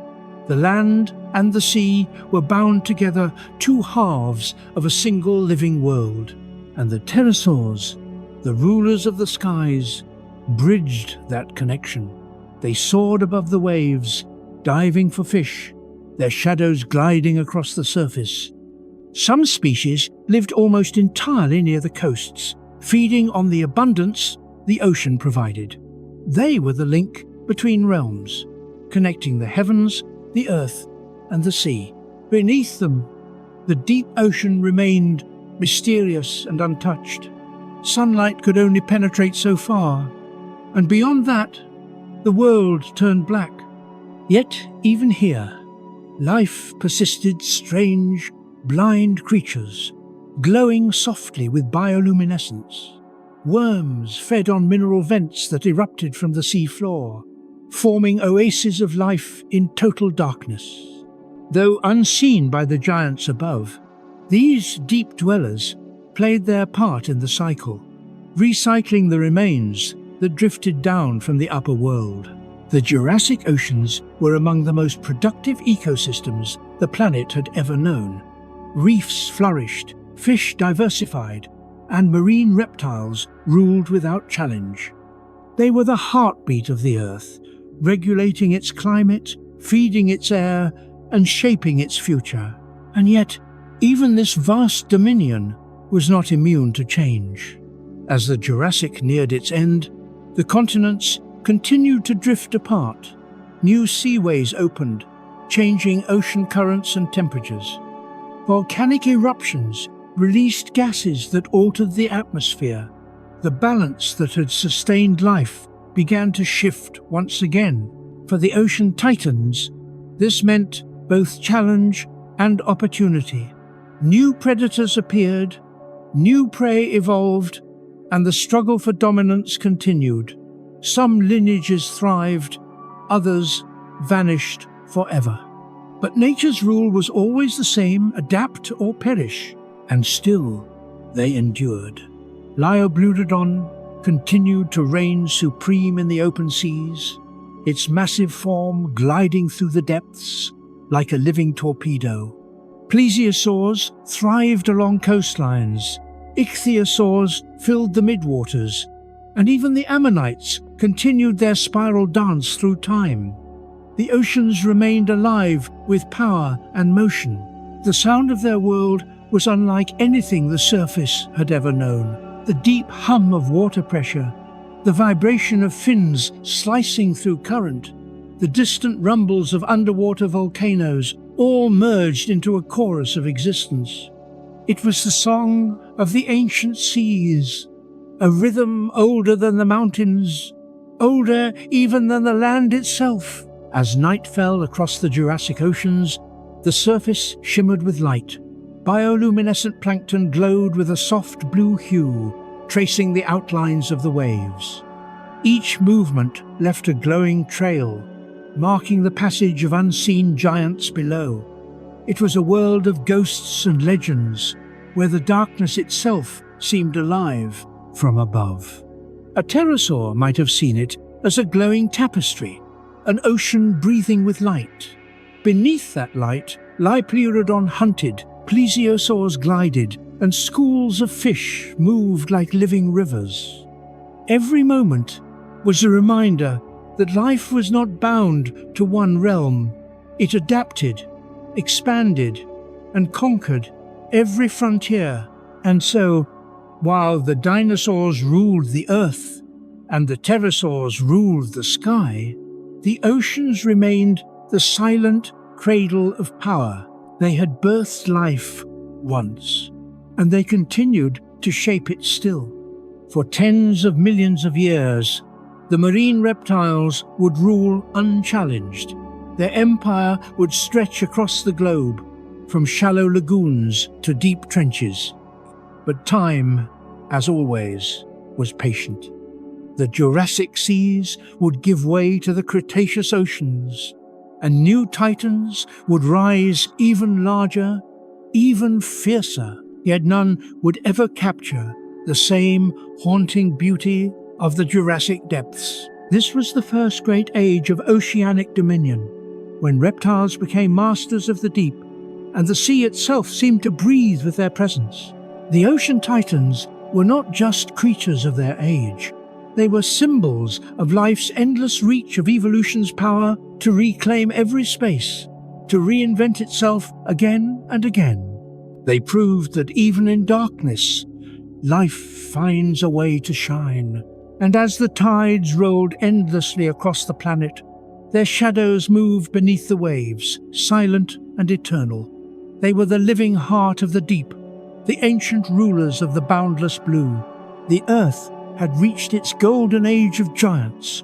From the highest skies to the deepest oceans, life had expanded into every corner of the planet. Forests trembled under the footsteps of colossal dinosaurs. The air shimmered with the shadows of winged reptiles, and the seas surged with the power of ocean predators that could swallow a human whole. This was the world of the Titans, a planet alive with power, balance, and unimaginable scale. By the middle of the Jurassic, the supercontinent Pangaea had nearly completed its long separation. The Earth now had two massive landmasses, Laurasia in the north and Gondwana in the south. Between them stretched a vast and growing ocean. This new geography reshaped everything. Warm currents flowed through tropical belts, and monsoon rains nourished entire continents. Vast deserts formed inland, while coastlines flourished with lush vegetation. The planet had become a mosaic of habitats, each ruled by its own kind of titan. In Africa, herds of massive sauropods roamed endlessly across the floodplains. The mighty Cetiosaurus and the towering Brachiosaurus dominated the landscape, feeding from treetops that reached over 20 meters high. Their movements were slow but unstoppable, like moving hills of flesh and bone. Their long tails swung like whips to fend off predators, while their massive hearts pumped life through bodies the size of buildings. They were living fortresses, unstoppable and eternal. In North America, Apatosaurus herds moved across ancient river valleys, leaving footprints that would one day fossilize into stone. Each step echoed like distant thunder, shaking the earth with their rhythm. Nearby, the forests pulsed with the presence of stegosaurs, their plated backs glinting in the sun as they grazed on low-lying plants. The land was alive with sound, the rumble of herds, the hiss of predators, the songs of insects that filled the humid air. And among these giants stalked their hunters. Allosaurus, the supreme predator of the Jurassic, reigned over the northern continents. With jaws lined with dozens of serrated teeth, it could tear through flesh with ease. It hunted alone or in coordinated pairs, targeting the weak or isolated members of herds. Though dwarfed by the massive sauropods, its intelligence and strategy made it one of the most efficient killers to ever walk the earth. The balance between predator and prey was precise. Too many predators, and the herds would vanish. Too few, and the forests would be devoured. Nature maintained this balance with silent perfection. For millions of years, this cycle continued, an endless dance of survival, where every birth and every death served a purpose. In the southern continents, evolution painted with different colors. In what is now Argentina, the immense Argentinosaurus began its quiet rise. It would one day become one of the largest land animals in history, stretching over 30 meters long and weighing more than 70 tons. Even the ground beneath such a creature would have trembled with its movement. Its massive neck allowed it to sweep entire forests clean of vegetation in a single day. These were not just animals, they were living ecosystems, shaping the land through their sheer existence. Across the rivers and deltas of Gondwana, predators evolved to match their scale. The first Spinosaurus-like hunters began to emerge, blending traits of land and water, with long crocodilian jaws and sails rising from their backs. They prowled both rivers and floodplains. They were semi-aquatic hunters, able to catch fish as easily as land prey. The line between the river and the shore blurred, and the age of specialization had begun. As continents drifted apart, climates grew more distinct. The north became temperate and seasonal, while the south stayed humid and tropical. Different worlds emerged on the same planet. Forests of ferns and conifers blanketed entire regions, while deserts stretched for hundreds of miles. Yet life adapted to all of it. There were dinosaurs in icy forests, dinosaurs in scorching plains, dinosaurs even in high mountain regions. No environment was untouched by their presence. The world of the Titans was not just one of brute strength, it was one of complex ecosystems. Every creature, no matter how small, played its part. Insects pollinated the earliest flowering plants that were just beginning to appear. Small mammals scavenged, nesting in burrows and feeding under the feet of the giants. Amphibians lived in the shallows, while turtles and crocodiles filled the rivers. Life was connected in ways unseen, woven into a single fabric of existence that spanned continents. The soundscape of this world was unlike anything imagined. The low rumble of sauropods communicated across miles, deep frequencies traveling through the air and ground like ancient drums. Predators answered with roars that shook the forest.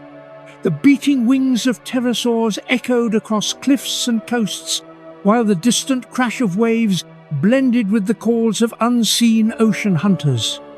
It was a living orchestra, every sound a note in the symphony of the Jurassic, and high above, pterosaurs watched it all unfold. Some hovered over the seas, diving for fish, while others nested on rocky ledges, their young crying out as parents returned with food. They were the watchers of the age, silent observers gliding between worlds, their sharp eyes tracking the movements of the titans below. Beneath the surface, the oceans were no less alive. Liopleurodon ruled the deep, and plesiosaurs glided gracefully through coral kingdoms. Ichthyosaurs sliced through the open waters, their silver bodies reflecting the sunlight that filtered from above. Each movement below mirrored the rhythm of life above, vast, cyclical, eternal. It was a time of harmony and abundance, but also of slow, subtle change. As the continents continued their drift, new mountain ranges formed and sea levels shifted. Ocean currents changed direction, altering climates and weather patterns. What had been wet began to dry, and what had been tropical grew temperate. Forests that once covered entire regions began to recede, replaced by open plains and grass-like plants. Though invisible in the moment, these changes marked the beginning of the next great transformation of the Earth. But for now, the world still belonged to the giants. Everywhere one looked, life was magnificent in scale. Predators ruled with intelligence, herbivores with endurance, and nature with balance. There was no chaos, no waste, only the endless rhythm of life unfolding across millennia. In the heart of Laurasia, herds of Diplodocus moved along river systems that glistened under golden sunlight. Their reflections rippled in the water, their shadows stretching across the plains. Nearby, groups of smaller ornithopods grazed, keeping a cautious eye on the horizon. When danger approached, the air filled with vibrations, low-frequency calls that warned the herd before they even saw the predator. Communication had become a survival tool, another layer of intelligence in this world of giants. In the forests of Asia, early ancestors of ankylosaurs developed their first armored hides, thick plates of bone embedded in their skin. They were slow but nearly indestructible, their bodies built like fortresses. When threatened, they stood their ground, swinging their tails like clubs that could shatter bones. Evolution had given them defense in place of flight, and in a world of predators that made them unbreakable. In Australia and Antarctica, still connected to the southern continents, lush forests thrived even under long seasons of twilight. Though near the poles, the world was warm, and ferns grew beneath the dim glow of the sun. Dinosaurs lived even here, migrating with the seasons, enduring months of light followed by months of darkness. They adapted to the rhythm of a world in motion, and all the while, the skies above remained alive with the movement of pterosaurs. Their wings painted the air with silent beauty, and their cries echoed across valleys and coasts. To see them from below was to witness the poetry of flight creatures perfectly balanced between strength and grace, masters of the wind. The world of the Titans was not just a time of dominance, it was a masterpiece of equilibrium. Every ecosystem functioned like a heartbeat. Forests grew and fell, seas rose and receded, creatures lived and died, all in sync. Life had achieved its most complex harmony, and the earth thrived under it. But this balance, as always, carried within it the seeds of change. Deep beneath the surface, the planet was restless. Molten rock shifted and churned, building pressure that would one day break through in catastrophic eruptions. The continents continued to drift apart, isolating species that would evolve into entirely new forms. And in the oceans, unseen chemical changes were beginning shifts that would one day alter the air itself. Time was moving forward, patient and unstoppable. For now, the age of Titans stood unchallenged. Their reign stretched across continents, across oceans, across generations that would outlast entire mountain ranges. They were the stewards of life's greatest era, and their legacy would echo through every living thing that followed. The world of the Titans was more than just a time of giants. It was the living proof of evolution's brilliance, of nature's endless creativity. For 200 million years, life had clawed its way back from extinction, and now it had reached its zenith. The earth itself seemed alive, breathing through the forests, pulsing through the seas, whispering through the wind that swept across the plains. As the sun dipped below the horizon, painting the land in red and gold, herds of giants moved in silhouette against the fading light. Pterosaurs circled above, their wings cutting through the fiery sky. And beneath the waves, Liableurodon glided silently through the darkness, a shadow among shadows. The world was whole, complete, and magnificent. This was the height of the age of life, the moment when power and beauty walked hand in hand.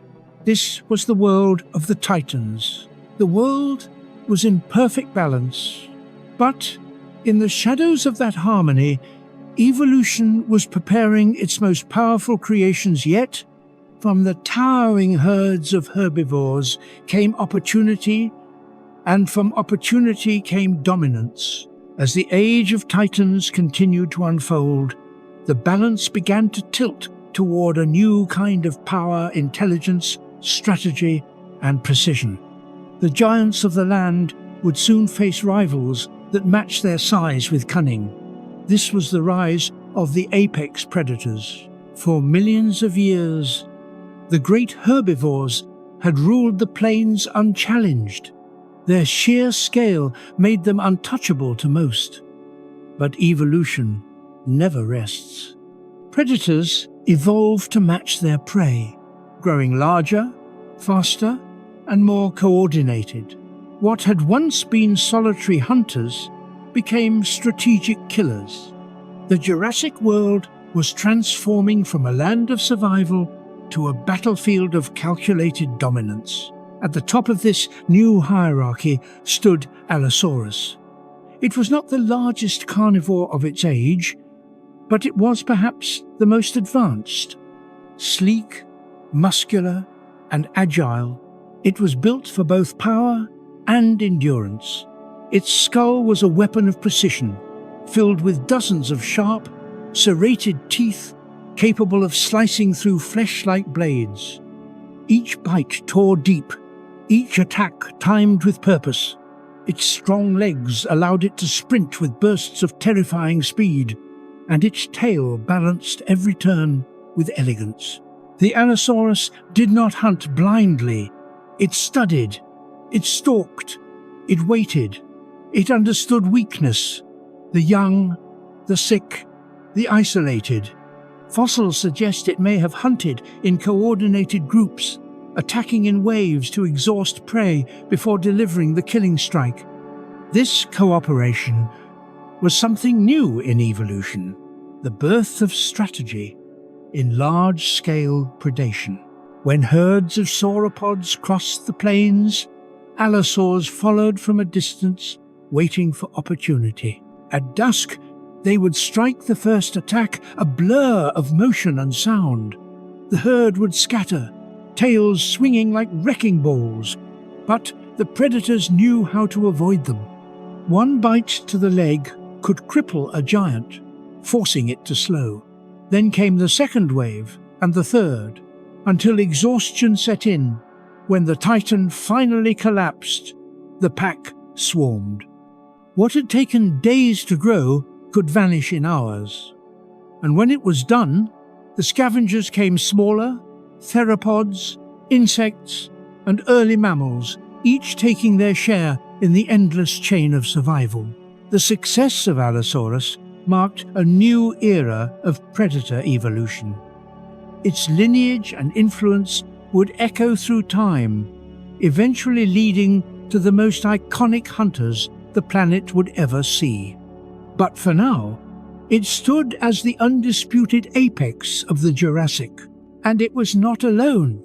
Across the continents, evolution was creating variations of terror. In Africa, the mighty Torvosaurus reigned larger and heavier than Allosaurus, with jaws designed to crush through bone. In Europe, Megalosaurus became the dominant predator, stalking river valleys and forests. In the southern continents, earlier ancestors of what would one day become Spinosaurus began to appear, testing the waters literally. These semi-aquatic hunters combined the traits of crocodiles and theropods, adapting to both land and river. The blueprint for the Cretaceous apex predators was already taking form. Each of these creatures represented a leap forward, not just in size or strength, but in behavior. They hunted smarter, not harder. They learned to adapt their tactics based on terrain and prey. When herds grew too large to attack directly, they targeted the edges. When food became scarce, they scavenged. They were no longer creatures of instinct alone. They were thinkers, problem solvers, survivors of the highest order. Their dominance reshaped the world around them. Prey species evolved, new defenses, thicker skin, armor plates, herding behavior, and better senses. Stegosaurs developed larger spikes and stronger tails. Sauropods traveled in larger groups, protecting their young. The rise of predators forced evolution to accelerate across every form of life. It was a biological arms race. Every innovation met with another. The world grew more violent, but also more intelligent. Even the smaller predators played their part in this transformation. Coelurosaurs, the early ancestors of raptors and birds, began to evolve new abilities.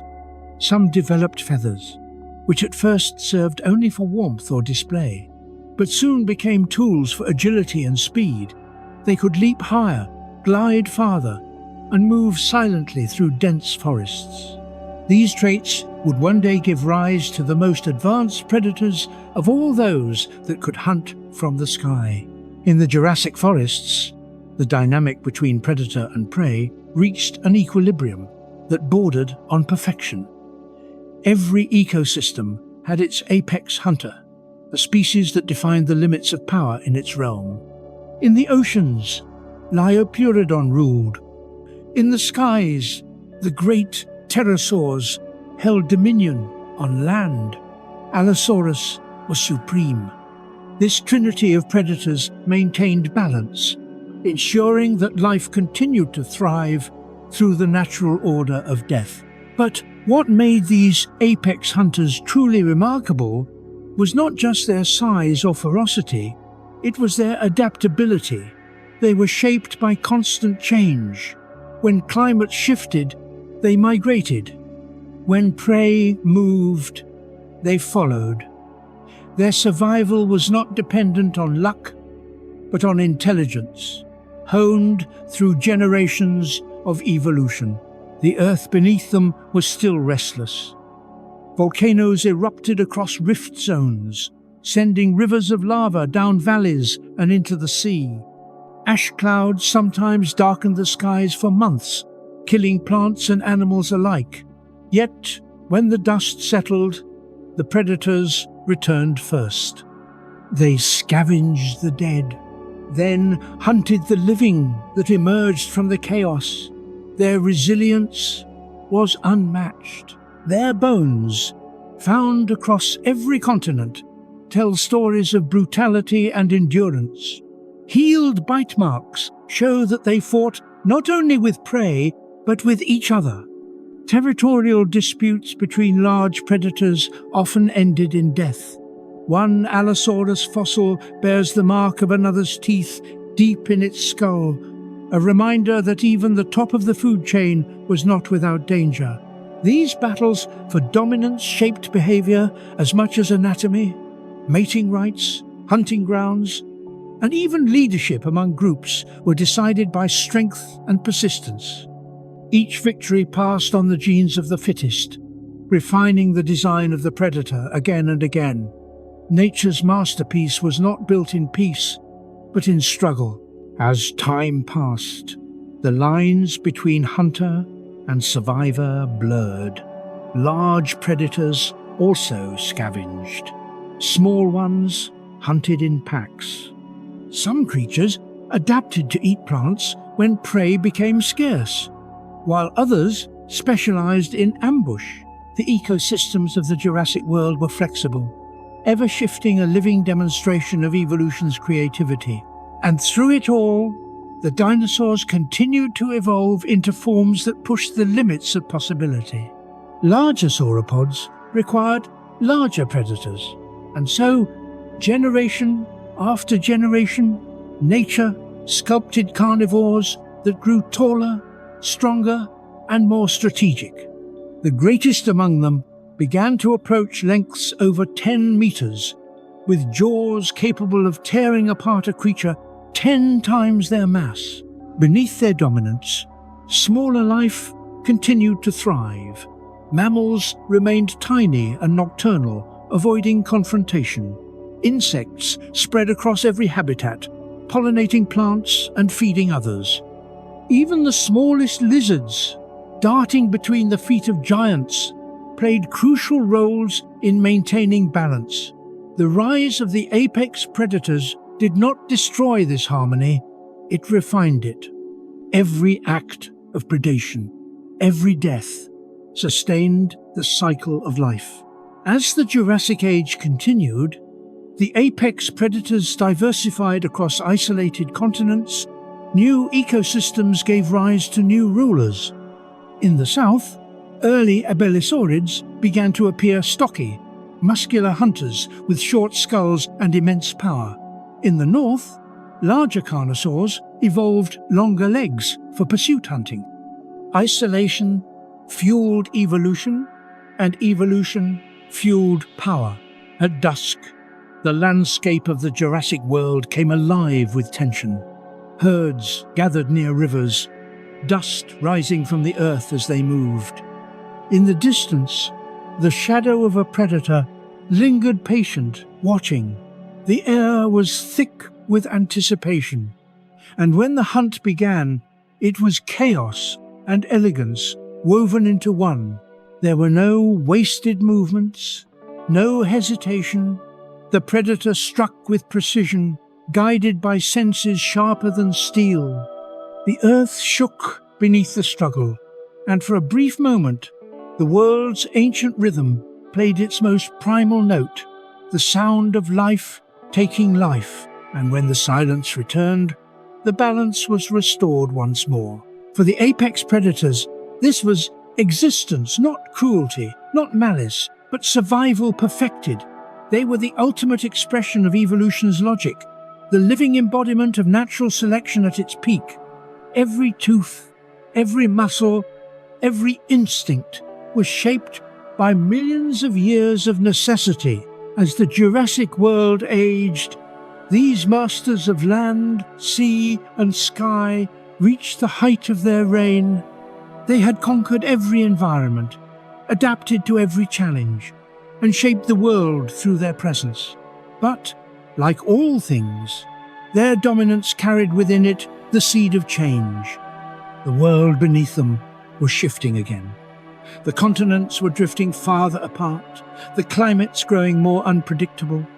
New species were beginning to rise in isolation, each waiting for its chance. The apex predators had ruled for tens of millions of years, but evolution was preparing its next act, one that would take power, intelligence, and ferocity to even greater extremes. And though their age would one day give way to new rulers, to the colossal hunters of the Cretaceous, their legacy would never fade. Every roar that once echoed through the forests, every hunt that shook the earth, every scar etched into the bones of prey, all of it remained, fossilized into the story of life. The rise of the apex predators was more than the story of domination. It was the story of balance, forged through struggle, a reminder that nature's greatest power is not destruction, but adaptation. In this age, the earth belonged to the hunters. Their shadows stretched across valleys and mountains. Their cries filled the nights, and their presence shaped the destiny of every living thing. They were not just killers. They were the architects of evolution. They were the heartbeat of the Jurassic world, the eternal apex. The world of giants was magnificent, but it was never safe. Beneath the beauty of the Jurassic age lay a constant struggle, a planet alive with danger, where every breath was a gamble and every moment could be the last.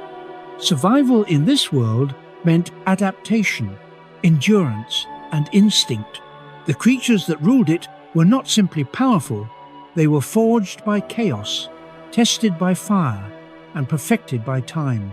The Jurassic world looked serene from above, endless forests of conifers and cycads swaying under golden sunlight, rivers glistening as they carved through fertile plains, herds of dinosaurs moving slowly like living landscapes.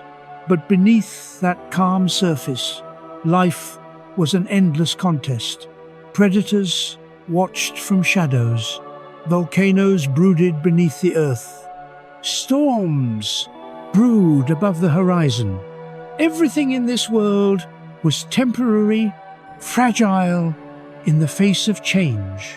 For the giants, survival depended on constant motion. Herds of sauropods migrated with the seasons, moving across entire continents in search of food and water. Their massive bodies required tons of vegetation every day. When the rains failed and drought gripped the land, they followed the smell of moisture, guided by instinct and memory, passed down through generations. Their survival was a cycle written into the earth itself, a rhythm that never stopped. The forests were thick with life, but filled with peril. Every step carried risk. Smaller dinosaurs like ornithopods and Hypsilophodon lived on the edge of awareness, constantly alert for predators.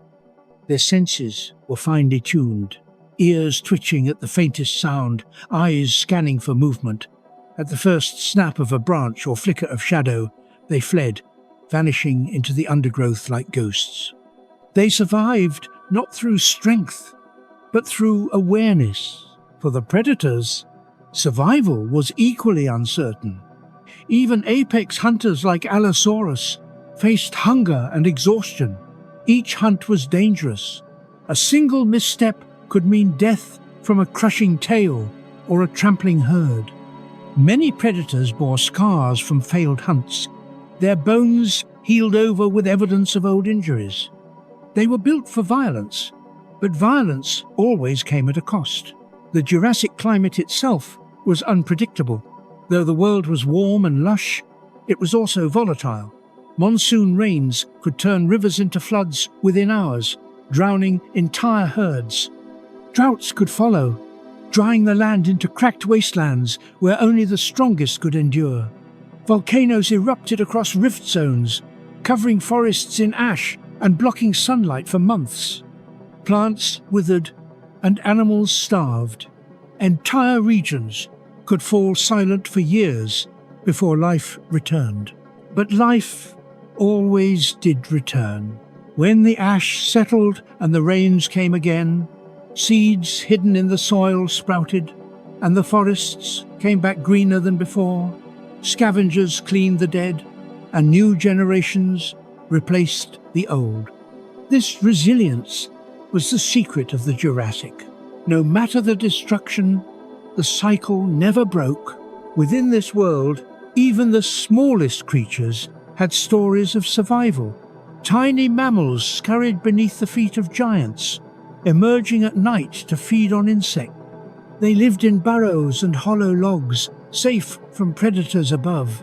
Their sharp teeth and warm-blooded endurance allowed them to thrive in the shadows, surviving on the margins of a world that ignored them. One day, their descendants would inherit the earth, but for now, they were silent witnesses to the reign of dinosaurs. In the skies, pterosaurs battled wind and weather. Their delicate bones made them masters of flight, but vulnerable to storms. Strong gusts could tear their wings, and sudden downpours could force them to the ground where they were helpless. Yet they persisted, nesting in high cliffs and riding air currents across oceans. Even the sky, vast and open, was a place of danger. Beneath the waves, the story was no different. The ocean titans, Liopleurodon, plesiosaurs, and ichthyosaurs lived in constant conflict. Survival here was a matter of seconds. The hunter became the hunted in an instant. Deep-diving predators risked drowning when they chased prey too long. Shallow water species had to avoid volcanic gases that sometimes bubbled up from the sea floor, suffocating everything nearby. The ocean was beautiful, but it was merciless. The struggle for life was not limited to violence. Disease, parasites, and starvation claimed more lives than predators ever could. Insects carried infections that spread through herds. Drought forced animals to drink from stagnant pools, poisoning themselves. Even the mighty sauropods, rulers of the land, could fall not from the jaws of predators, but from the weight of their own hunger. Fossils show evidence of bone infections, joint diseases, and broken tails, reminders that even the titans suffered. And yet, Despite the endless hardship, the world was not cruel. It was simply alive. Every challenge pushed life to evolve. Those that adapted survived. Those that didn't became part of the soil, feeding the next generation. Extinction and survival were not opposites. They were partners, bound in the same endless cycle. As time passed, the dinosaurs learned to master their environment. Herds developed communication systems using low-frequency sounds that traveled miles through the ground. These vibrations warned of predators, guided migrations, and kept groups united. Predators evolved sharper senses, learning to read vibrations in the air and the ground. Intelligence was now as important as size. Evolution was rewarding awareness, the ability to anticipate danger before it struck. In dense forests, smaller predators like Ceratosaurus learned to hunt quietly, blending into the shadows. They struck from ambush rather than chase, conserving energy in the thick jungle heat. Near rivers, Spinosaurus-like ancestors evolved elongated snouts to catch fish, finding food even when land prey was scarce. This was adaptation in motion survival by innovation.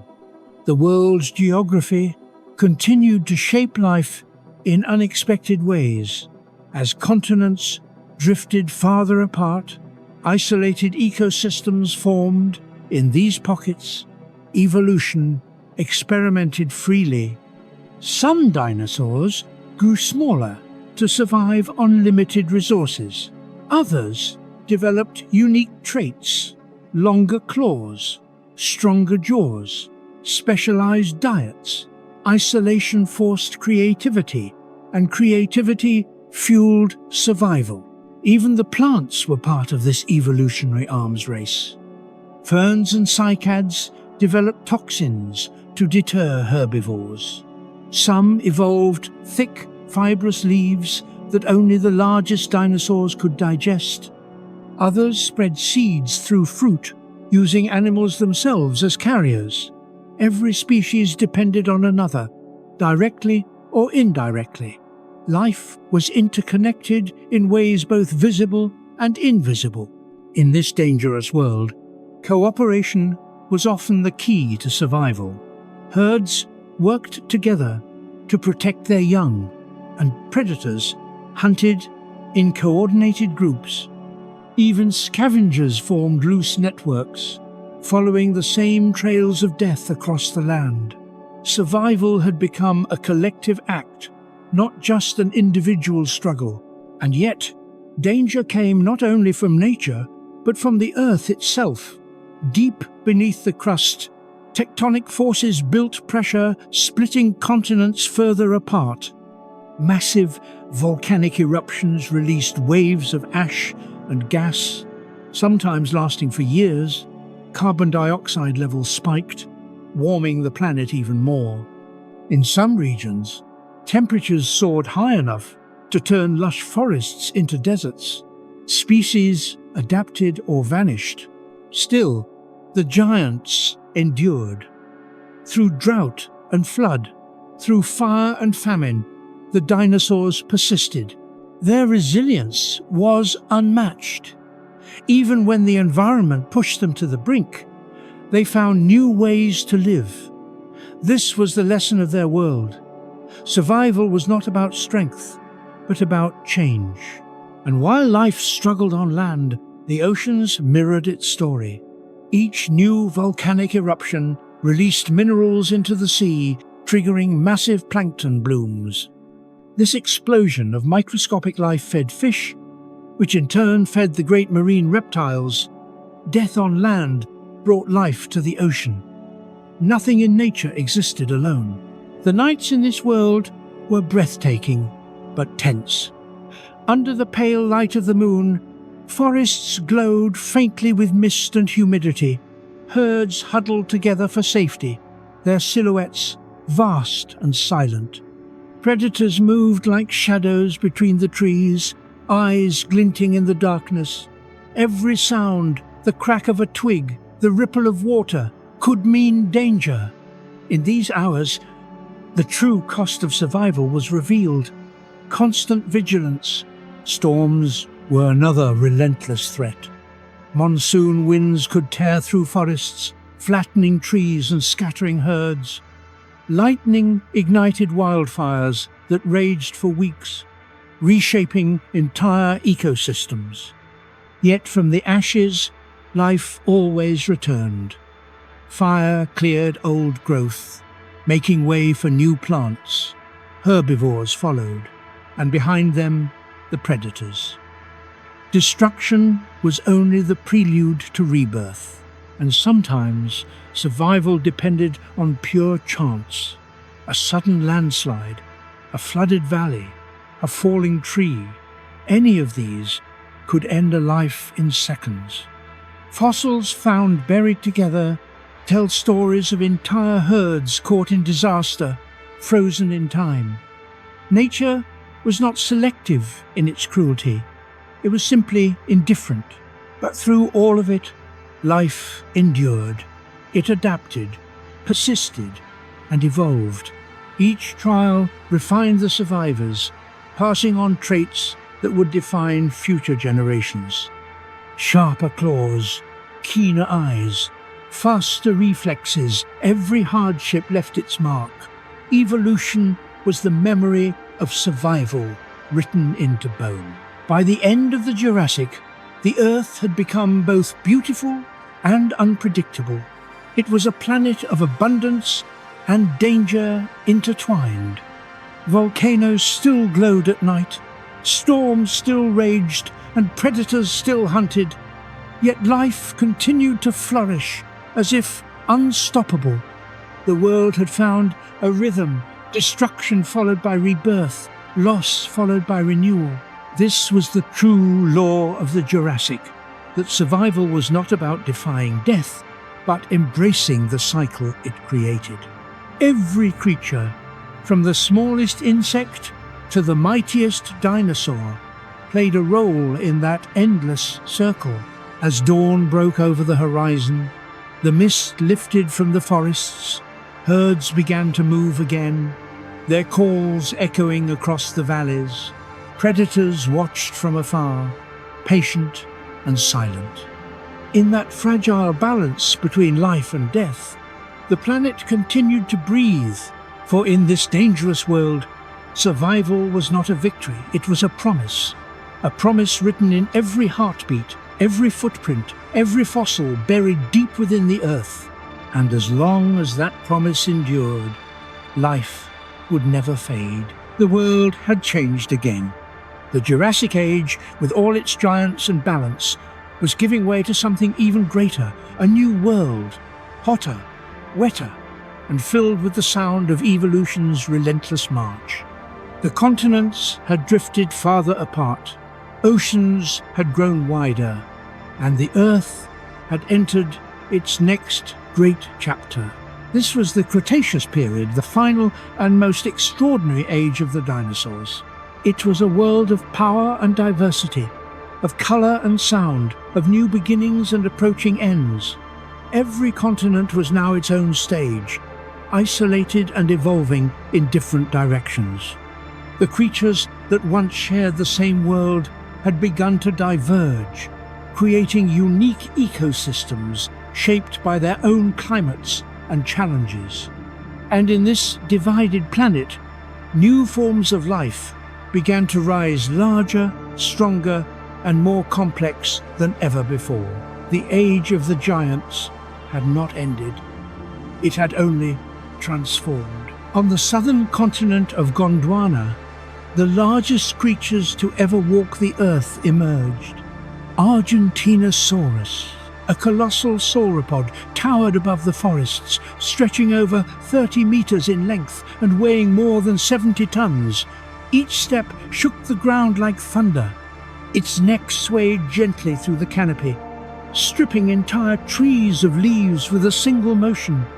Its heart, the size of a small car, pumped with the strength to move life through its massive body, from head to tail.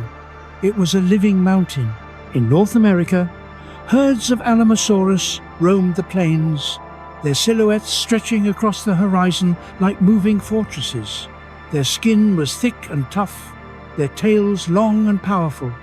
They were survivors of millions of years of evolution, perfected for endurance.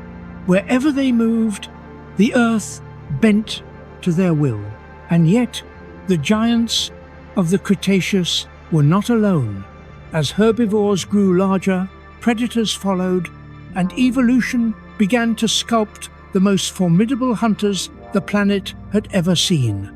Among them was Tyrannosaurus rex, the apex of apex predators. Though it would not appear until the final chapters of the Cretaceous, its lineage was already taking shape in smaller forms like Brachiosaurus and Gorgosaurus. These early tyrants were fast, intelligent, and deadly. Every movement was a calculation, every strike a symphony of precision and power. But before the tyrant came another kind of giant, the Spinosaurus. In the warm, humid river systems of North Africa, this predator rose to dominance. With a body longer than any other carnivore, it straddled the line between land and water. Its elongated snout and conical teeth were built for catching fish, while its enormous sail, a ridge of spines rising from its back, glistened in the sun like a living banner. Some believe it hunted crocodiles and even other dinosaurs, moving through rivers as silently as a shadow. It was not just a predator, it was a symbol of adaptation, evolution bending itself to every environment. In the same wetlands, massive crocodilians like Sarcosuchus lurked in the shallows, over 12 meters long. They were nearly as large as Spinosaurus itself. Their jaws snapped with enough force to crush bone and armor.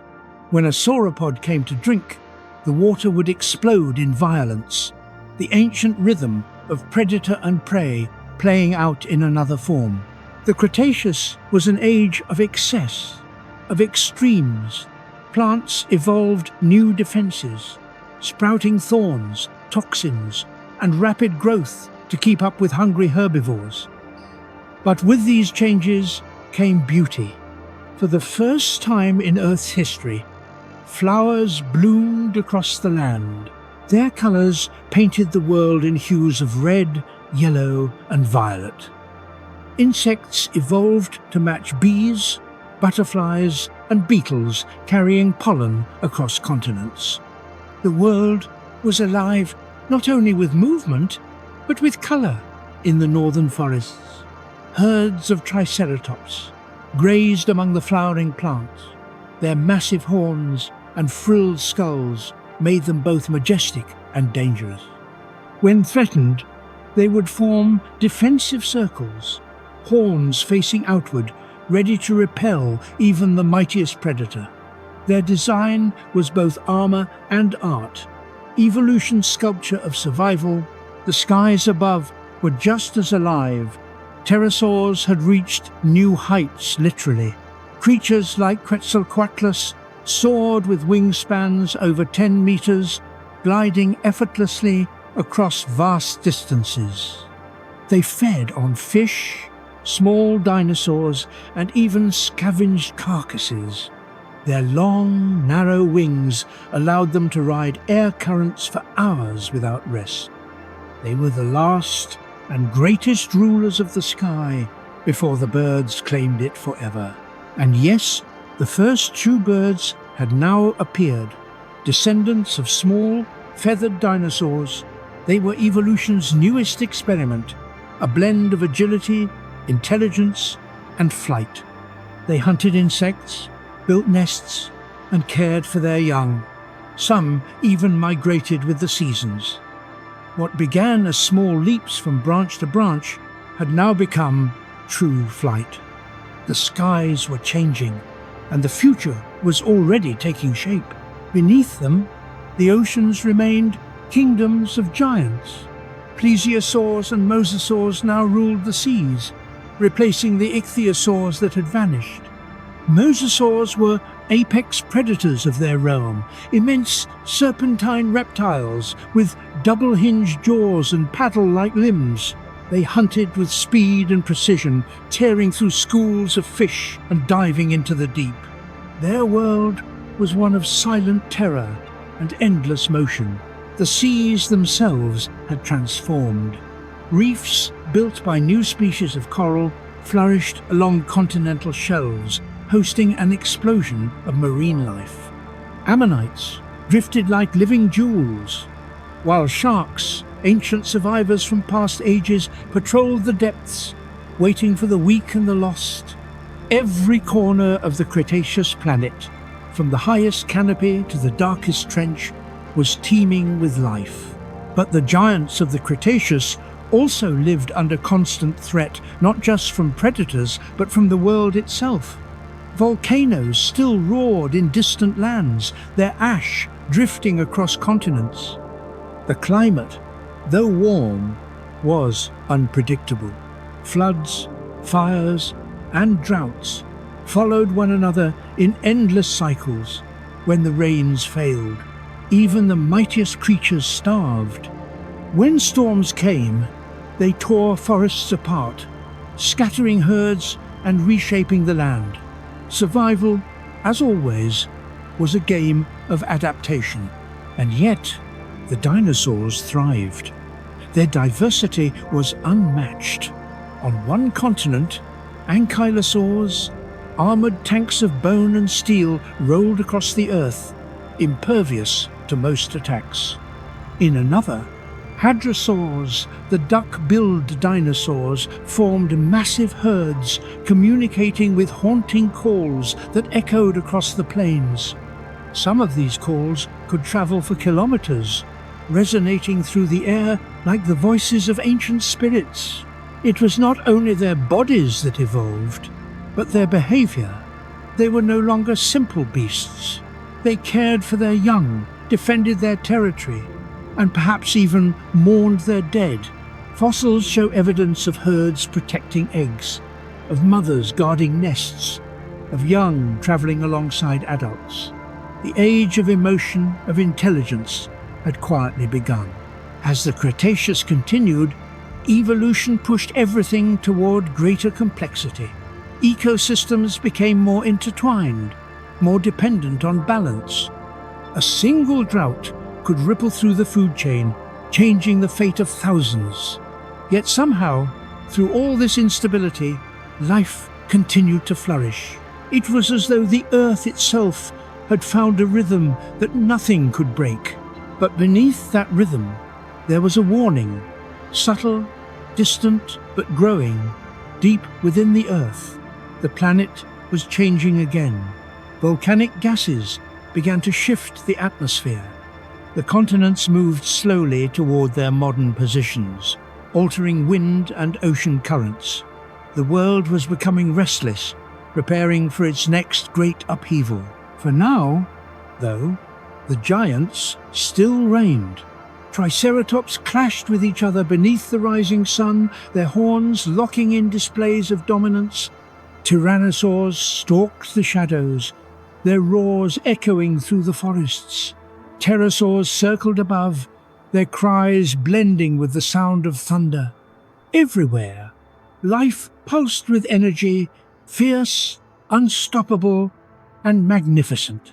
As dusk fell across the Cretaceous landscape, the air shimmered with color.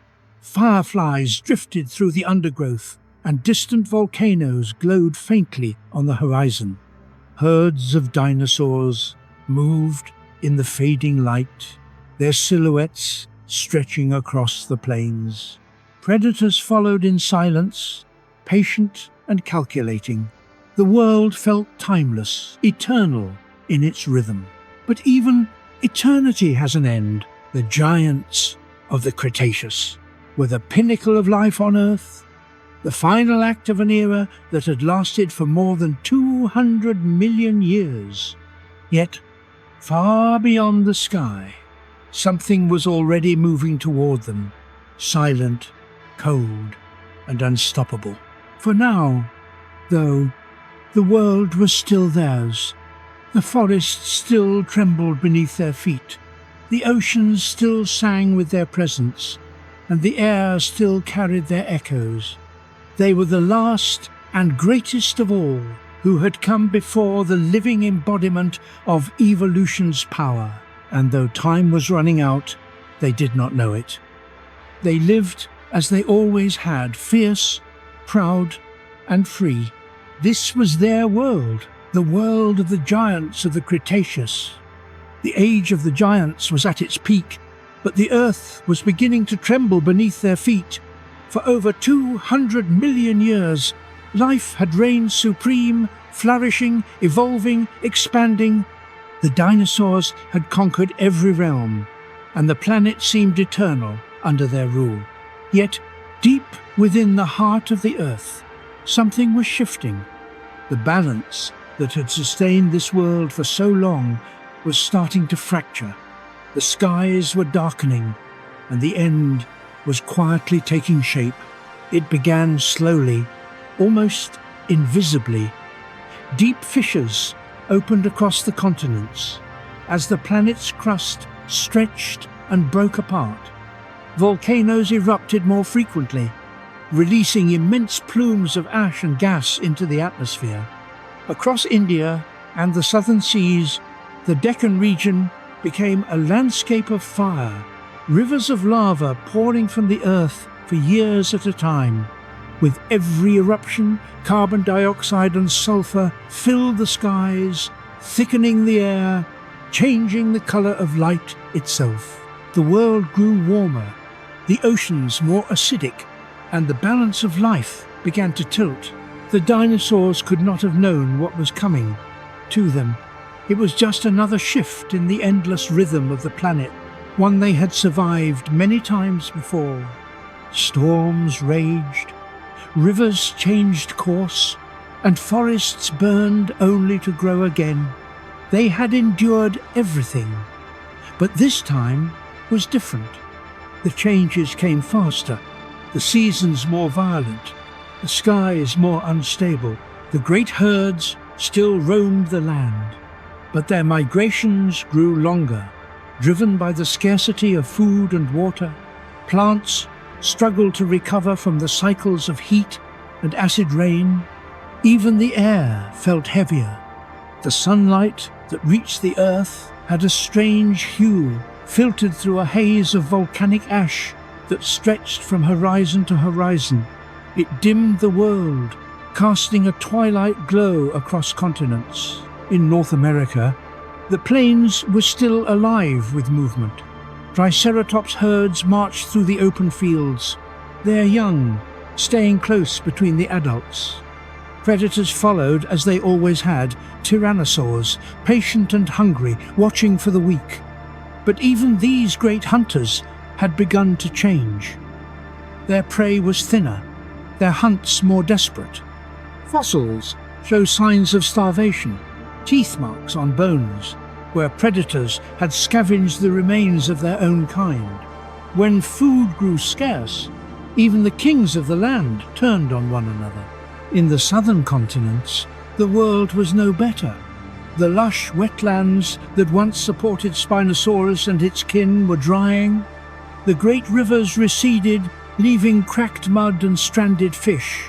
The air was thick with humidity, but the rains no longer came. Herds that once fed along the riverbanks now wandered through emptiness, their calls echoing into the heat.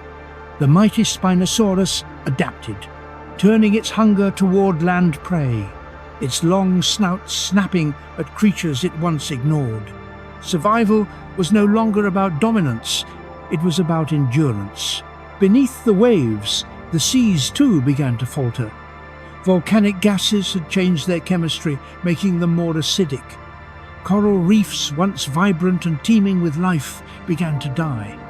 Ammonites, which had floated through the oceans for hundreds of millions of years, started to disappear.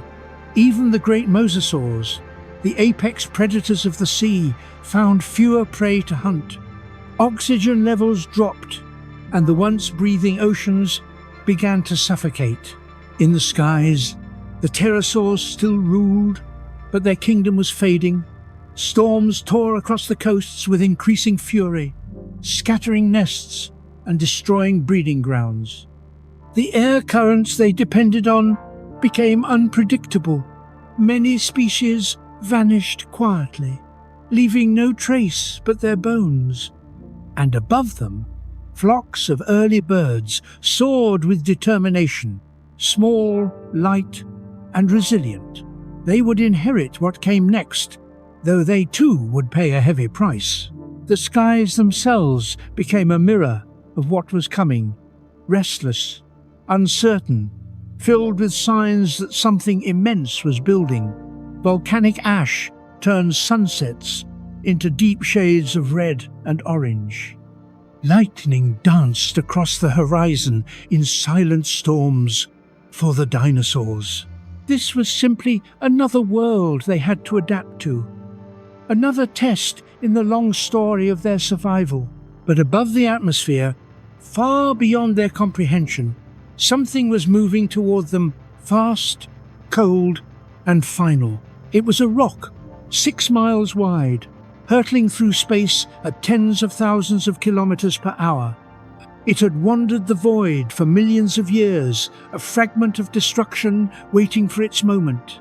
And now, its path intersected perfectly with that of the Earth. The first to see it, if anything saw it at all, would have mistaken it for a star, a brief streak of light crossing the night sky. For days, it would have glowed brighter, growing larger. And then, one morning, it came. It struck the Earth with the force of billions of atomic bombs. The point of impact was near what is now the Yucatan Peninsula, a place that, in that age, was a warm, shallow sea. In less than a second, everything within hundreds of kilometers was vaporized. The rock itself melted into plasma, and the ocean exploded upward in waves taller than mountains. The shockwave raced around the planet in hours. Forests ignited spontaneously, continents trembled, and skies filled with debris. Within moments, a cloud of dust, ash, and molten rock shot into the atmosphere, spreading across the globe. Daylight vanished. The world went dark. For weeks, then months, the sun's light was blotted out. Temperatures dropped. Plants could no longer photosynthesize, and the food chain collapsed from the bottom up. Herbivores starved first, their massive bodies falling in silence across the darkened plains. Predators followed soon after, left with nothing to hunt. Even the smallest creatures struggled to find warmth as the Earth plunged into a global winter. Volcanoes erupted again in response to the impact, releasing more gas and ash into the sky. Acid rain fell across continents, burning plants and poisoning the seas. Lightning storms raged across the world as static built up in the dense atmosphere. It was chaos, pure, total, and absolute. The oceans boiled near the impact site, killing everything for hundreds of miles. Tsunamis swept across coastlines, drowning entire ecosystems. Even the deep-sea creatures, normally safe from surface destruction, suffered from the toxic rain of debris that settled into the water. On land, the great dinosaurs, the masters of 200 million years, vanished one by one. Tyrannosaurus fell in North America, its reign ending in darkness. Triceratops herds collapsed where they stood. The once mighty Spinosaurus perished in the flooded rivers of its homeland. Pterosaurs dropped from the skies, their delicate bones scattered across the ash. Even the smallest creatures, once hidden beneath the giant's feet, were not spared. The silence that followed was unlike anything the planet had ever known. For months, the Earth remained shrouded in darkness. The air grew cold, the land barren. The very sound of the wind changed, hollow and empty, passing through forests stripped of life. The skies, once filled with light and motion, were now heavy with ash. It was as if the planet itself was holding its breath. But even in this near-total extinction, life refused to surrender. In burrows and deep caves, small mammals survived, feeding on roots and insects. In the seas, some fish and plankton clung to life near volcanic vents where warmth remained. And in the forests that had not completely burned, a few seeds waited for sunlight to return. It would take years for the skies to clear. When they finally did, the world that emerged was unrecognizable. The great reptiles were gone, their bones buried in ash and stone. The air was cooler, the forests sparse, the seas quieter. Yet, in that silence, the survivors began to move again. Tiny mammals emerged from the earth, blinking at the pale sunlight. Birds, the last descendants of the dinosaurs, took to the air once more, their wings carrying the legacy of giants. The world had changed forever, but life, as it always had, endured. The age of the dinosaurs was over, but their story was not.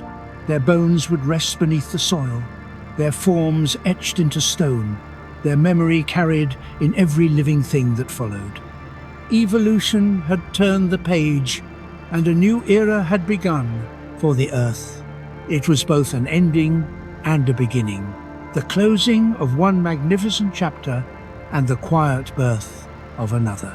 The skies had darkened, but the light would return, and when it did, life would begin again, reshaped and reborn. The age of the dinosaurs was gone, but its spirit lived on in the wings of birds, in the roar of oceans, in the pulse of life itself. And though the giants had fallen, their reign would never be forgotten. The world was quiet once again. The silence came after one of the greatest catastrophes in the history of life. Nearly every form of complex creature that had ruled the seas, the skies, and the land vanished in a geological blink. The asteroid's impact had erased almost 75% of all species, and with them the empire of the dinosaurs that had endured for over 200 million years. The age of giants had ended. For the first time in millions of years, the earth stood still. The skies remained grey, filled with the dust and ash of death. Sunlight could no longer pierce the thick blanket that wrapped around the planet.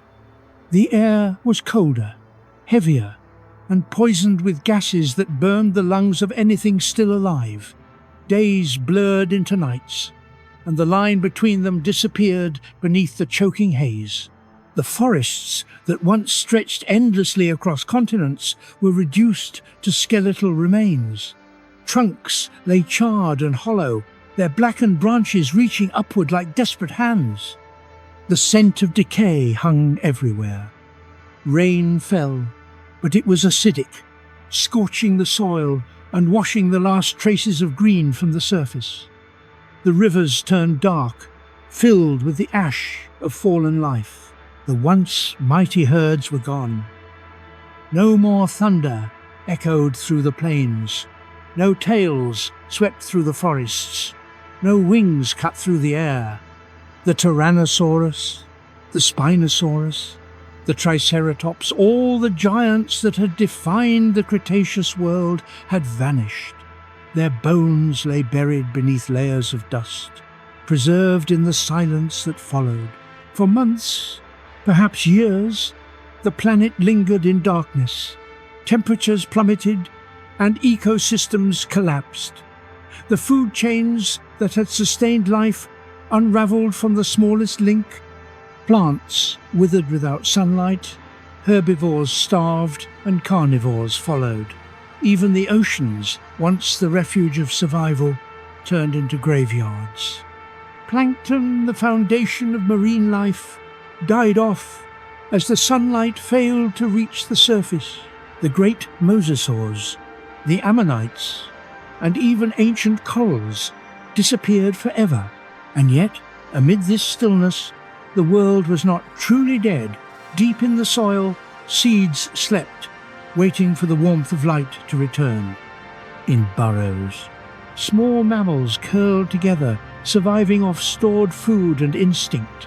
In the ocean's darkest depths, life clung to volcanic vents that released heat and minerals. Even in ruin, life persisted, quiet, fragile, and patient. The day the earth fell silent was not a single moment, but a long, slow echo that rippled through every corner of the planet. It was the sound of endings stretching across years, of ecosystems fading one heartbeat at a time. But it was also the sound of transformation. The old world had been burned away, and from its ashes, something new was waiting to rise. The silence itself became part of the healing. As the dust settled, faint rays of sunlight began to break through the clouds. The warmth was weak at first, but enough to awaken the soil. Small plants, mosses, ferns, and hardy weeds were the first to return. They sprouted through the ash, turning grey plains into faint patches of green. The air slowly cleared, and the skies began to shift from black to pale blue. With plants came insects, the eternal survivors, beetles, ants, and flies emerged, feeding on decaying remains and spreading pollen across the land. They were nature's recyclers, clearing the earth of death so that life could begin again. And behind them came the small mammals, timid but persistent, exploring the world that had once belonged to giants.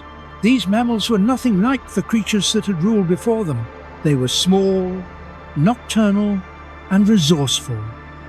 They burrowed underground to escape the cold, scavenged whatever food they could find, and reproduced quickly to adapt to the harsh new world. What they lacked in power, they made up for in intelligence and flexibility. In the ruins of the Cretaceous, they found opportunity. The forests, though scarred, began to grow again. New species of plants evolved, flowering plants that spread quickly, covering the land with vibrant colour.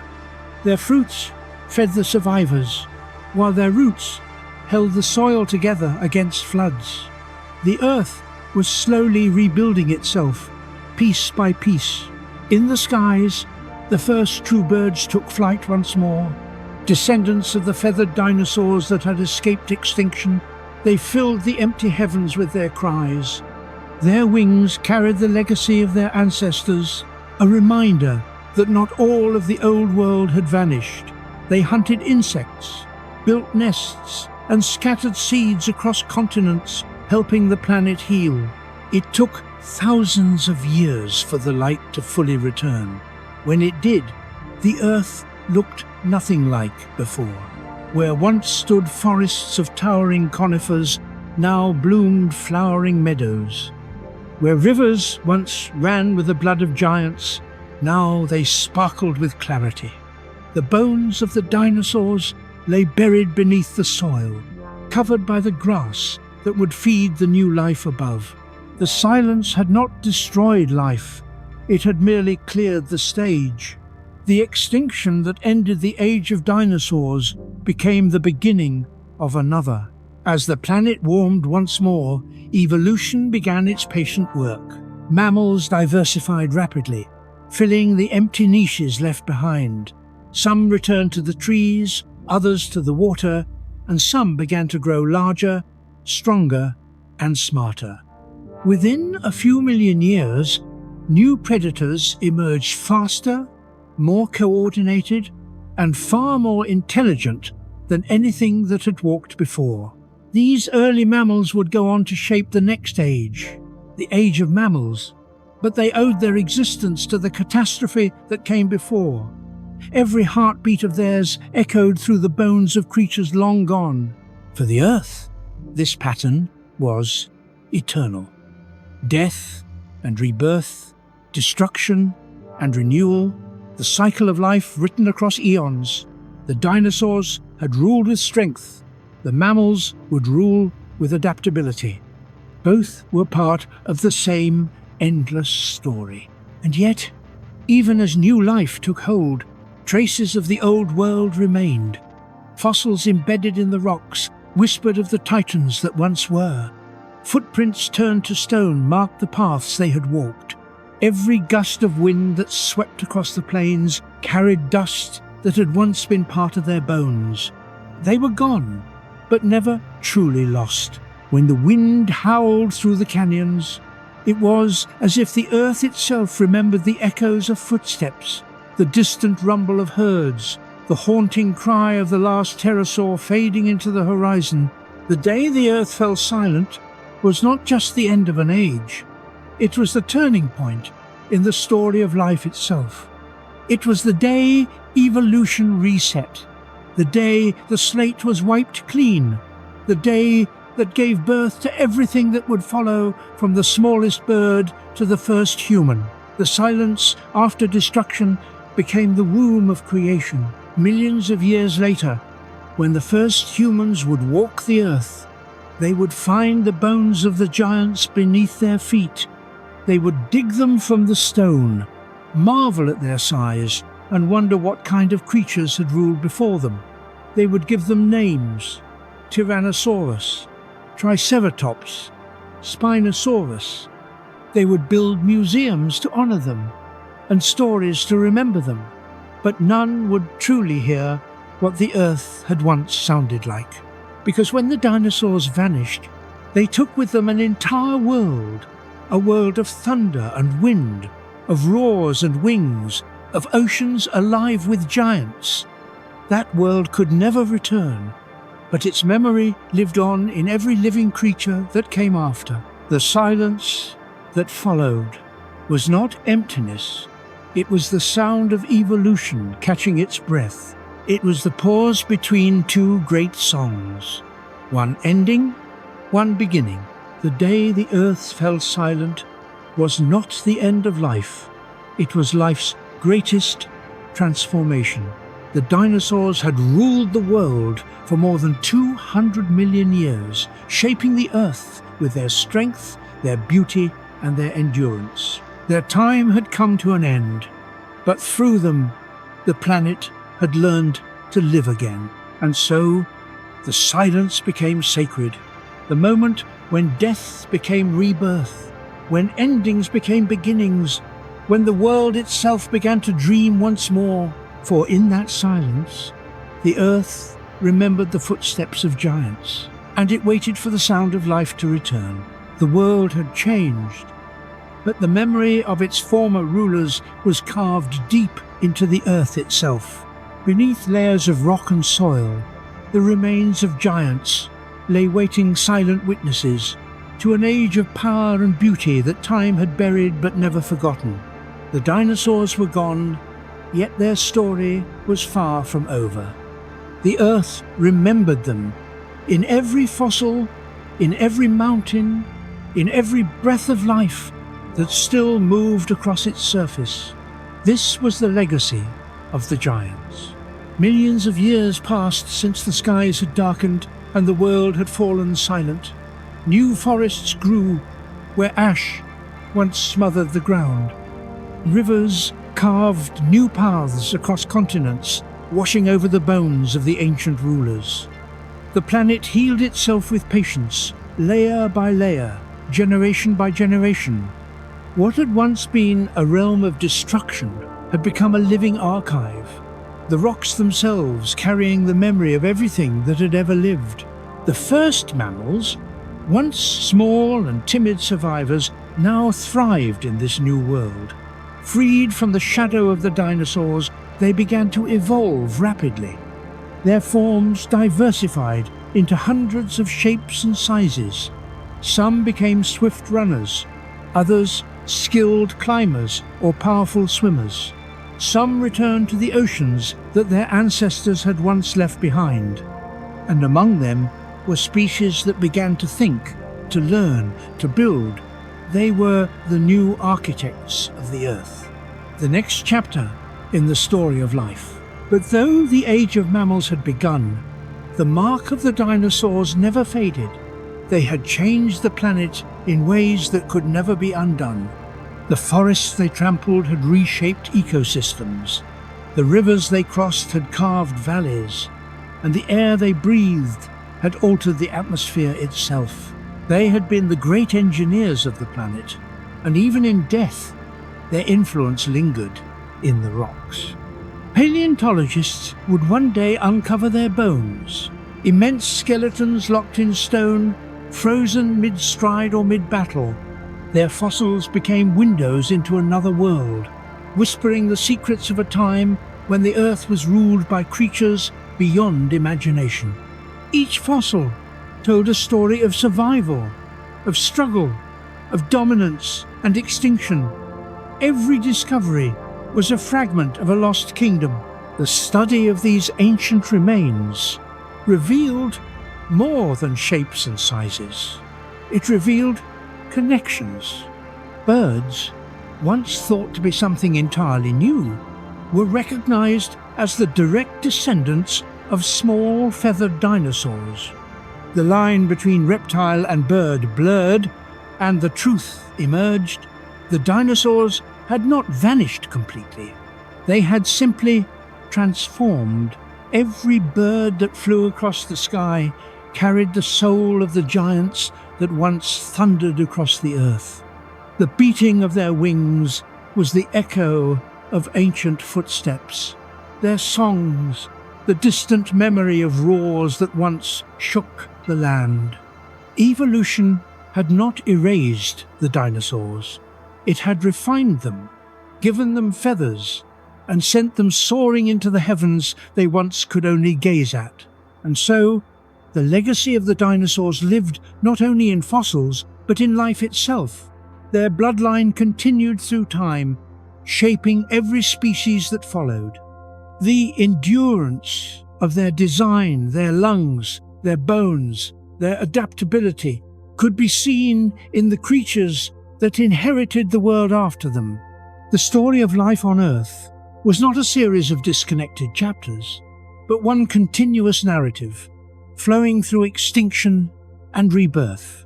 As humans began to uncover their bones, the giants returned to life in another way, through memory, through imagination.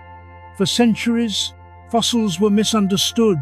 Early people found them and saw the remains of dragons, gods, or monsters from myth. They gave them names that spoke to fear and wonder: Leviathan, Griffin, Thunderbeast. In a sense, they were not wrong.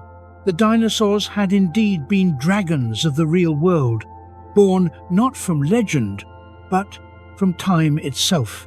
As science advanced, their true story came into focus. The word dinosaur, meaning terrible lizard, was coined in the 19th century, and with it came a new understanding of Earth's history. Humanity began to see itself not as separate from nature, but as part of a vast timeline stretching billions of years. The bones of the giants were more than relics. They were mirrors reflecting the planet's past. Each fossil uncovered was a message from another world, a fragment of the Earth's memory made solid. Their discovery reshaped everything humans believed about life and time. The giants that once ruled the Earth had become teachers, their silent bones guiding humanity toward understanding the fragility and resilience of existence. In their extinction, there was a lesson that even the mightiest can fall, and that survival is not about power, but adaptation. They had ruled for over 200 million years, far longer than any species before or since. Their downfall was not failure, but a reminder of nature's law. Nothing lasts forever, yet everything leaves its mark. Their influence stretched beyond science and into art, imagination, and culture. Their images filled books, films, and dreams. They became symbols of awe and wonder, reminders of a time when the earth belonged to creatures of impossible scale and beauty. They taught humans humility, that the planet was not made for one kind of life, but for all. In every museum, where towering skeletons stand assembled from stone, people look up in silence. The bones may be cold, but the story they tell is alive. Each vertebra, each tooth, each claw speaks of motion, of hunger, of breath. Through them, the dinosaurs live again not as monsters, but as the ancestors of everything that came after. Their world may have ended, but their essence endures in the genes of birds, in the curiosity of humans, in the life that still moves across the planet they once ruled. The earth itself carries their memory in its bones. Mountain ranges that rise today were once the floors they walked upon. Rivers that flow now cut through sediment, laid down by their footsteps. Even the oil that fuels human civilization comes from the remains of the forests and creatures of their time, a transformation of life into energy across unimaginable spans of time. In a very real sense, the giants still power the world, and though their era is long past, their story continues to evolve. New discoveries reveal colours in their feathers, shapes in their skin, and warmth in their blood. We now know that many dinosaurs were not cold-blooded reptiles, but dynamic, warm-blooded creatures, capable of endurance and speed. We know they cared for their young, communicated through sound, and perhaps even had intelligence beyond what was once imagined. Their legacy is not one of extinction, it is one of transformation. They remind us that life on Earth is never static, that every fall leads to a rise, every ending to a beginning. And perhaps in the quiet moments of the Earth's night, when the wind moves through empty valleys and the stars shimmer above the plains, the planet still remembers the rhythm of their steps. The echo of their presence lingers in the soil, in the stone, in the air, because they were not just creatures of flesh and bone, they were chapters in the Earth's heartbeat, living expressions of the planet's will to create, to grow, to endure, and that will never fade.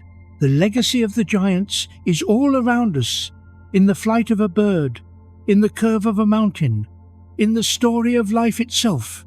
They are proof that nothing truly disappears, that even death can become the seed of eternity. Their reign may have ended millions of years ago, but their story continues with every sunrise. Every living thing carries a spark of what they were: strength, adaptability, survival. The earth is their monument. The sky is their continuation, and the story they left behind is the story of life's infinite resilience. For in the end, the giants never truly died. They became the world itself. Millions of years have passed since the giants vanished. Yet, the earth still carries their memory like a dream that refuses to fade. Their footsteps have long been erased by wind and water, but their echoes linger in stone, in sky, in every living thing that walks the world today. They are gone, but not forgotten. They are the echoes of a lost world. If one could stand on the same ground they once ruled, it would be difficult to imagine the scale of what came before. Beneath the quiet forests and endless plains lie the bones of titans, creatures that once shook the ground with every step. Time has buried their world beneath mountains and oceans, but traces of their existence still rise to the surface, like whispers breaking through the silence of eternity.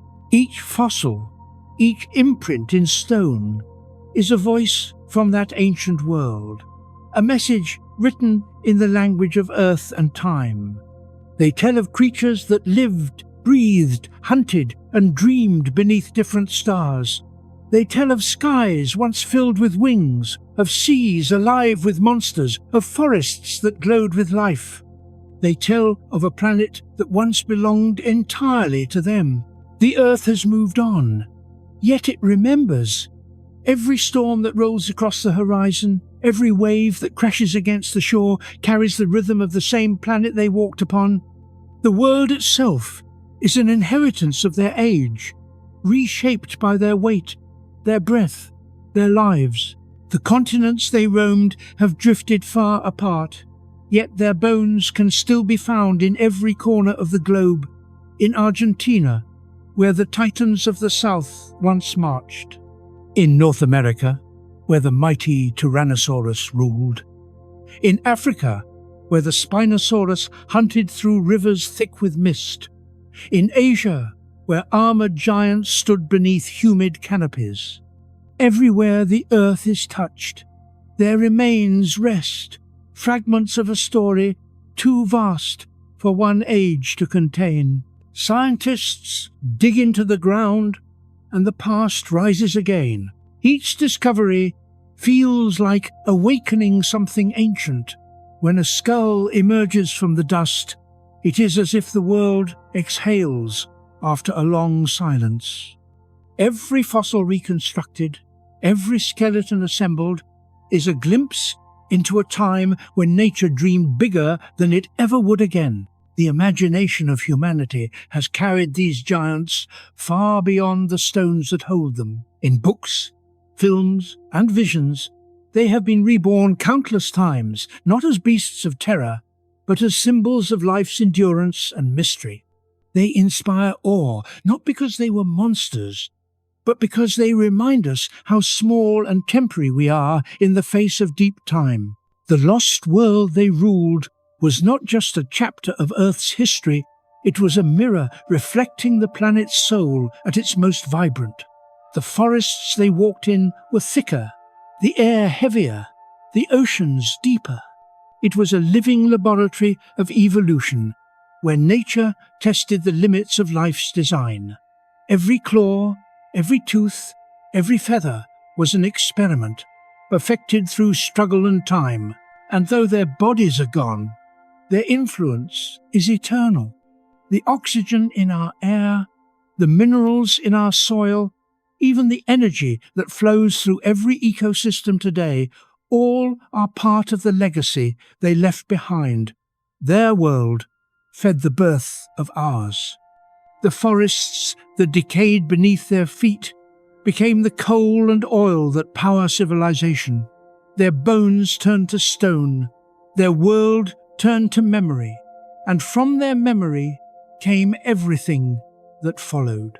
In this way, they are not only echoes, they are foundations. The flight of a bird across the evening sky is a direct continuation of their story. The curve of its wings, the grace of its movement, the rhythm of its heartbeat, all are whispers from the age of giants. Every bird is a messenger from a forgotten kingdom, carrying the lineage of the dinosaurs through time. But their echo lives in more than just the living.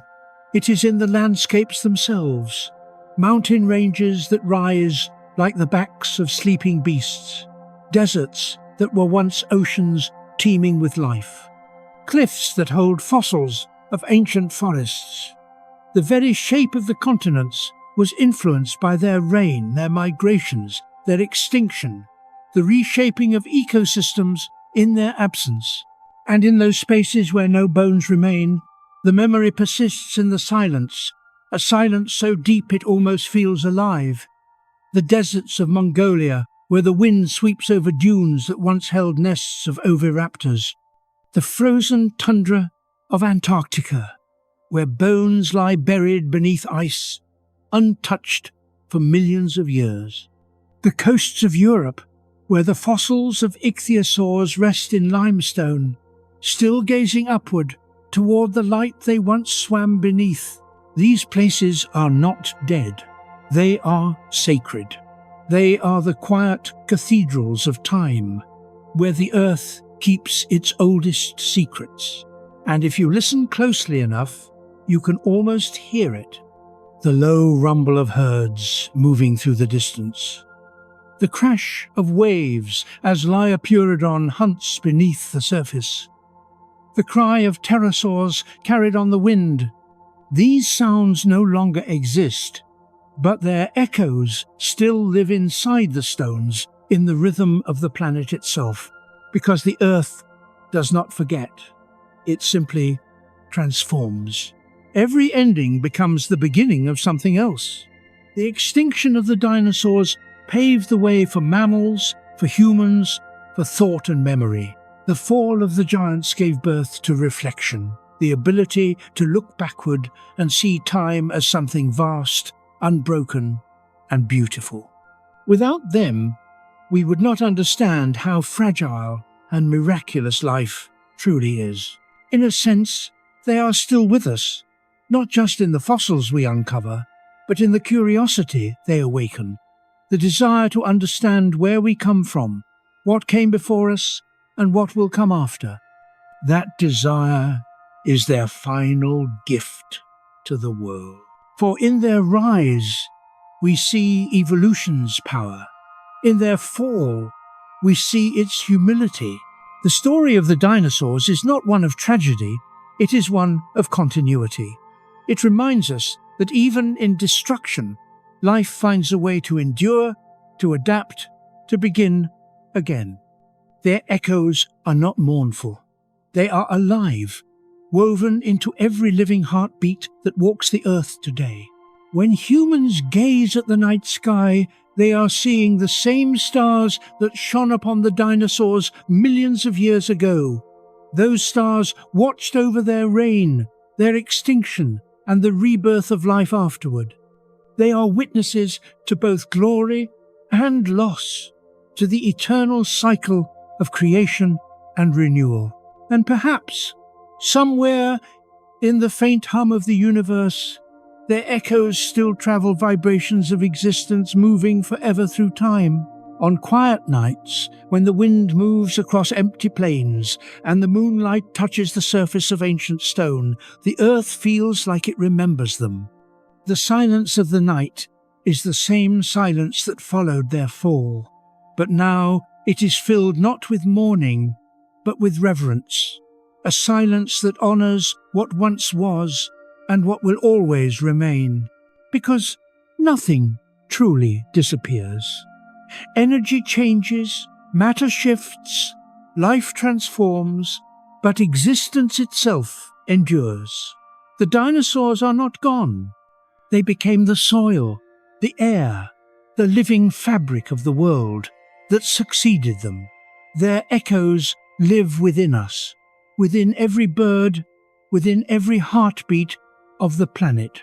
They are the proof that time does not destroy, it transforms. The world that once belonged to them has become ours, but it is still their earth. Every step we take, every breath we draw, happens on the same ground they walked, beneath the same sun, upon the same living planet that shaped them and shaped us. We are their continuation. The echoes of their world are not fading, they are guiding. They remind us to respect the planet that bore them, to understand the cycles that govern life, and to recognize that power means nothing without balance. The dinosaurs did not fail. They fulfilled their purpose to push life to its limits, to fill the earth with wonder, to teach the planet how to begin again. Their bones may rest in silence, but their story moves in every living thing. The echoes of a lost world still resonate in the wind, in the ocean, in the pulse of the earth itself. They speak softly, but their message is eternal, that life, no matter how many times it falls, will always rise again. And in that endless rising, the giants still walk beside us unseen, but never gone. They are the earth's memory, its song, its heartbeat. They are the echoes of a lost world.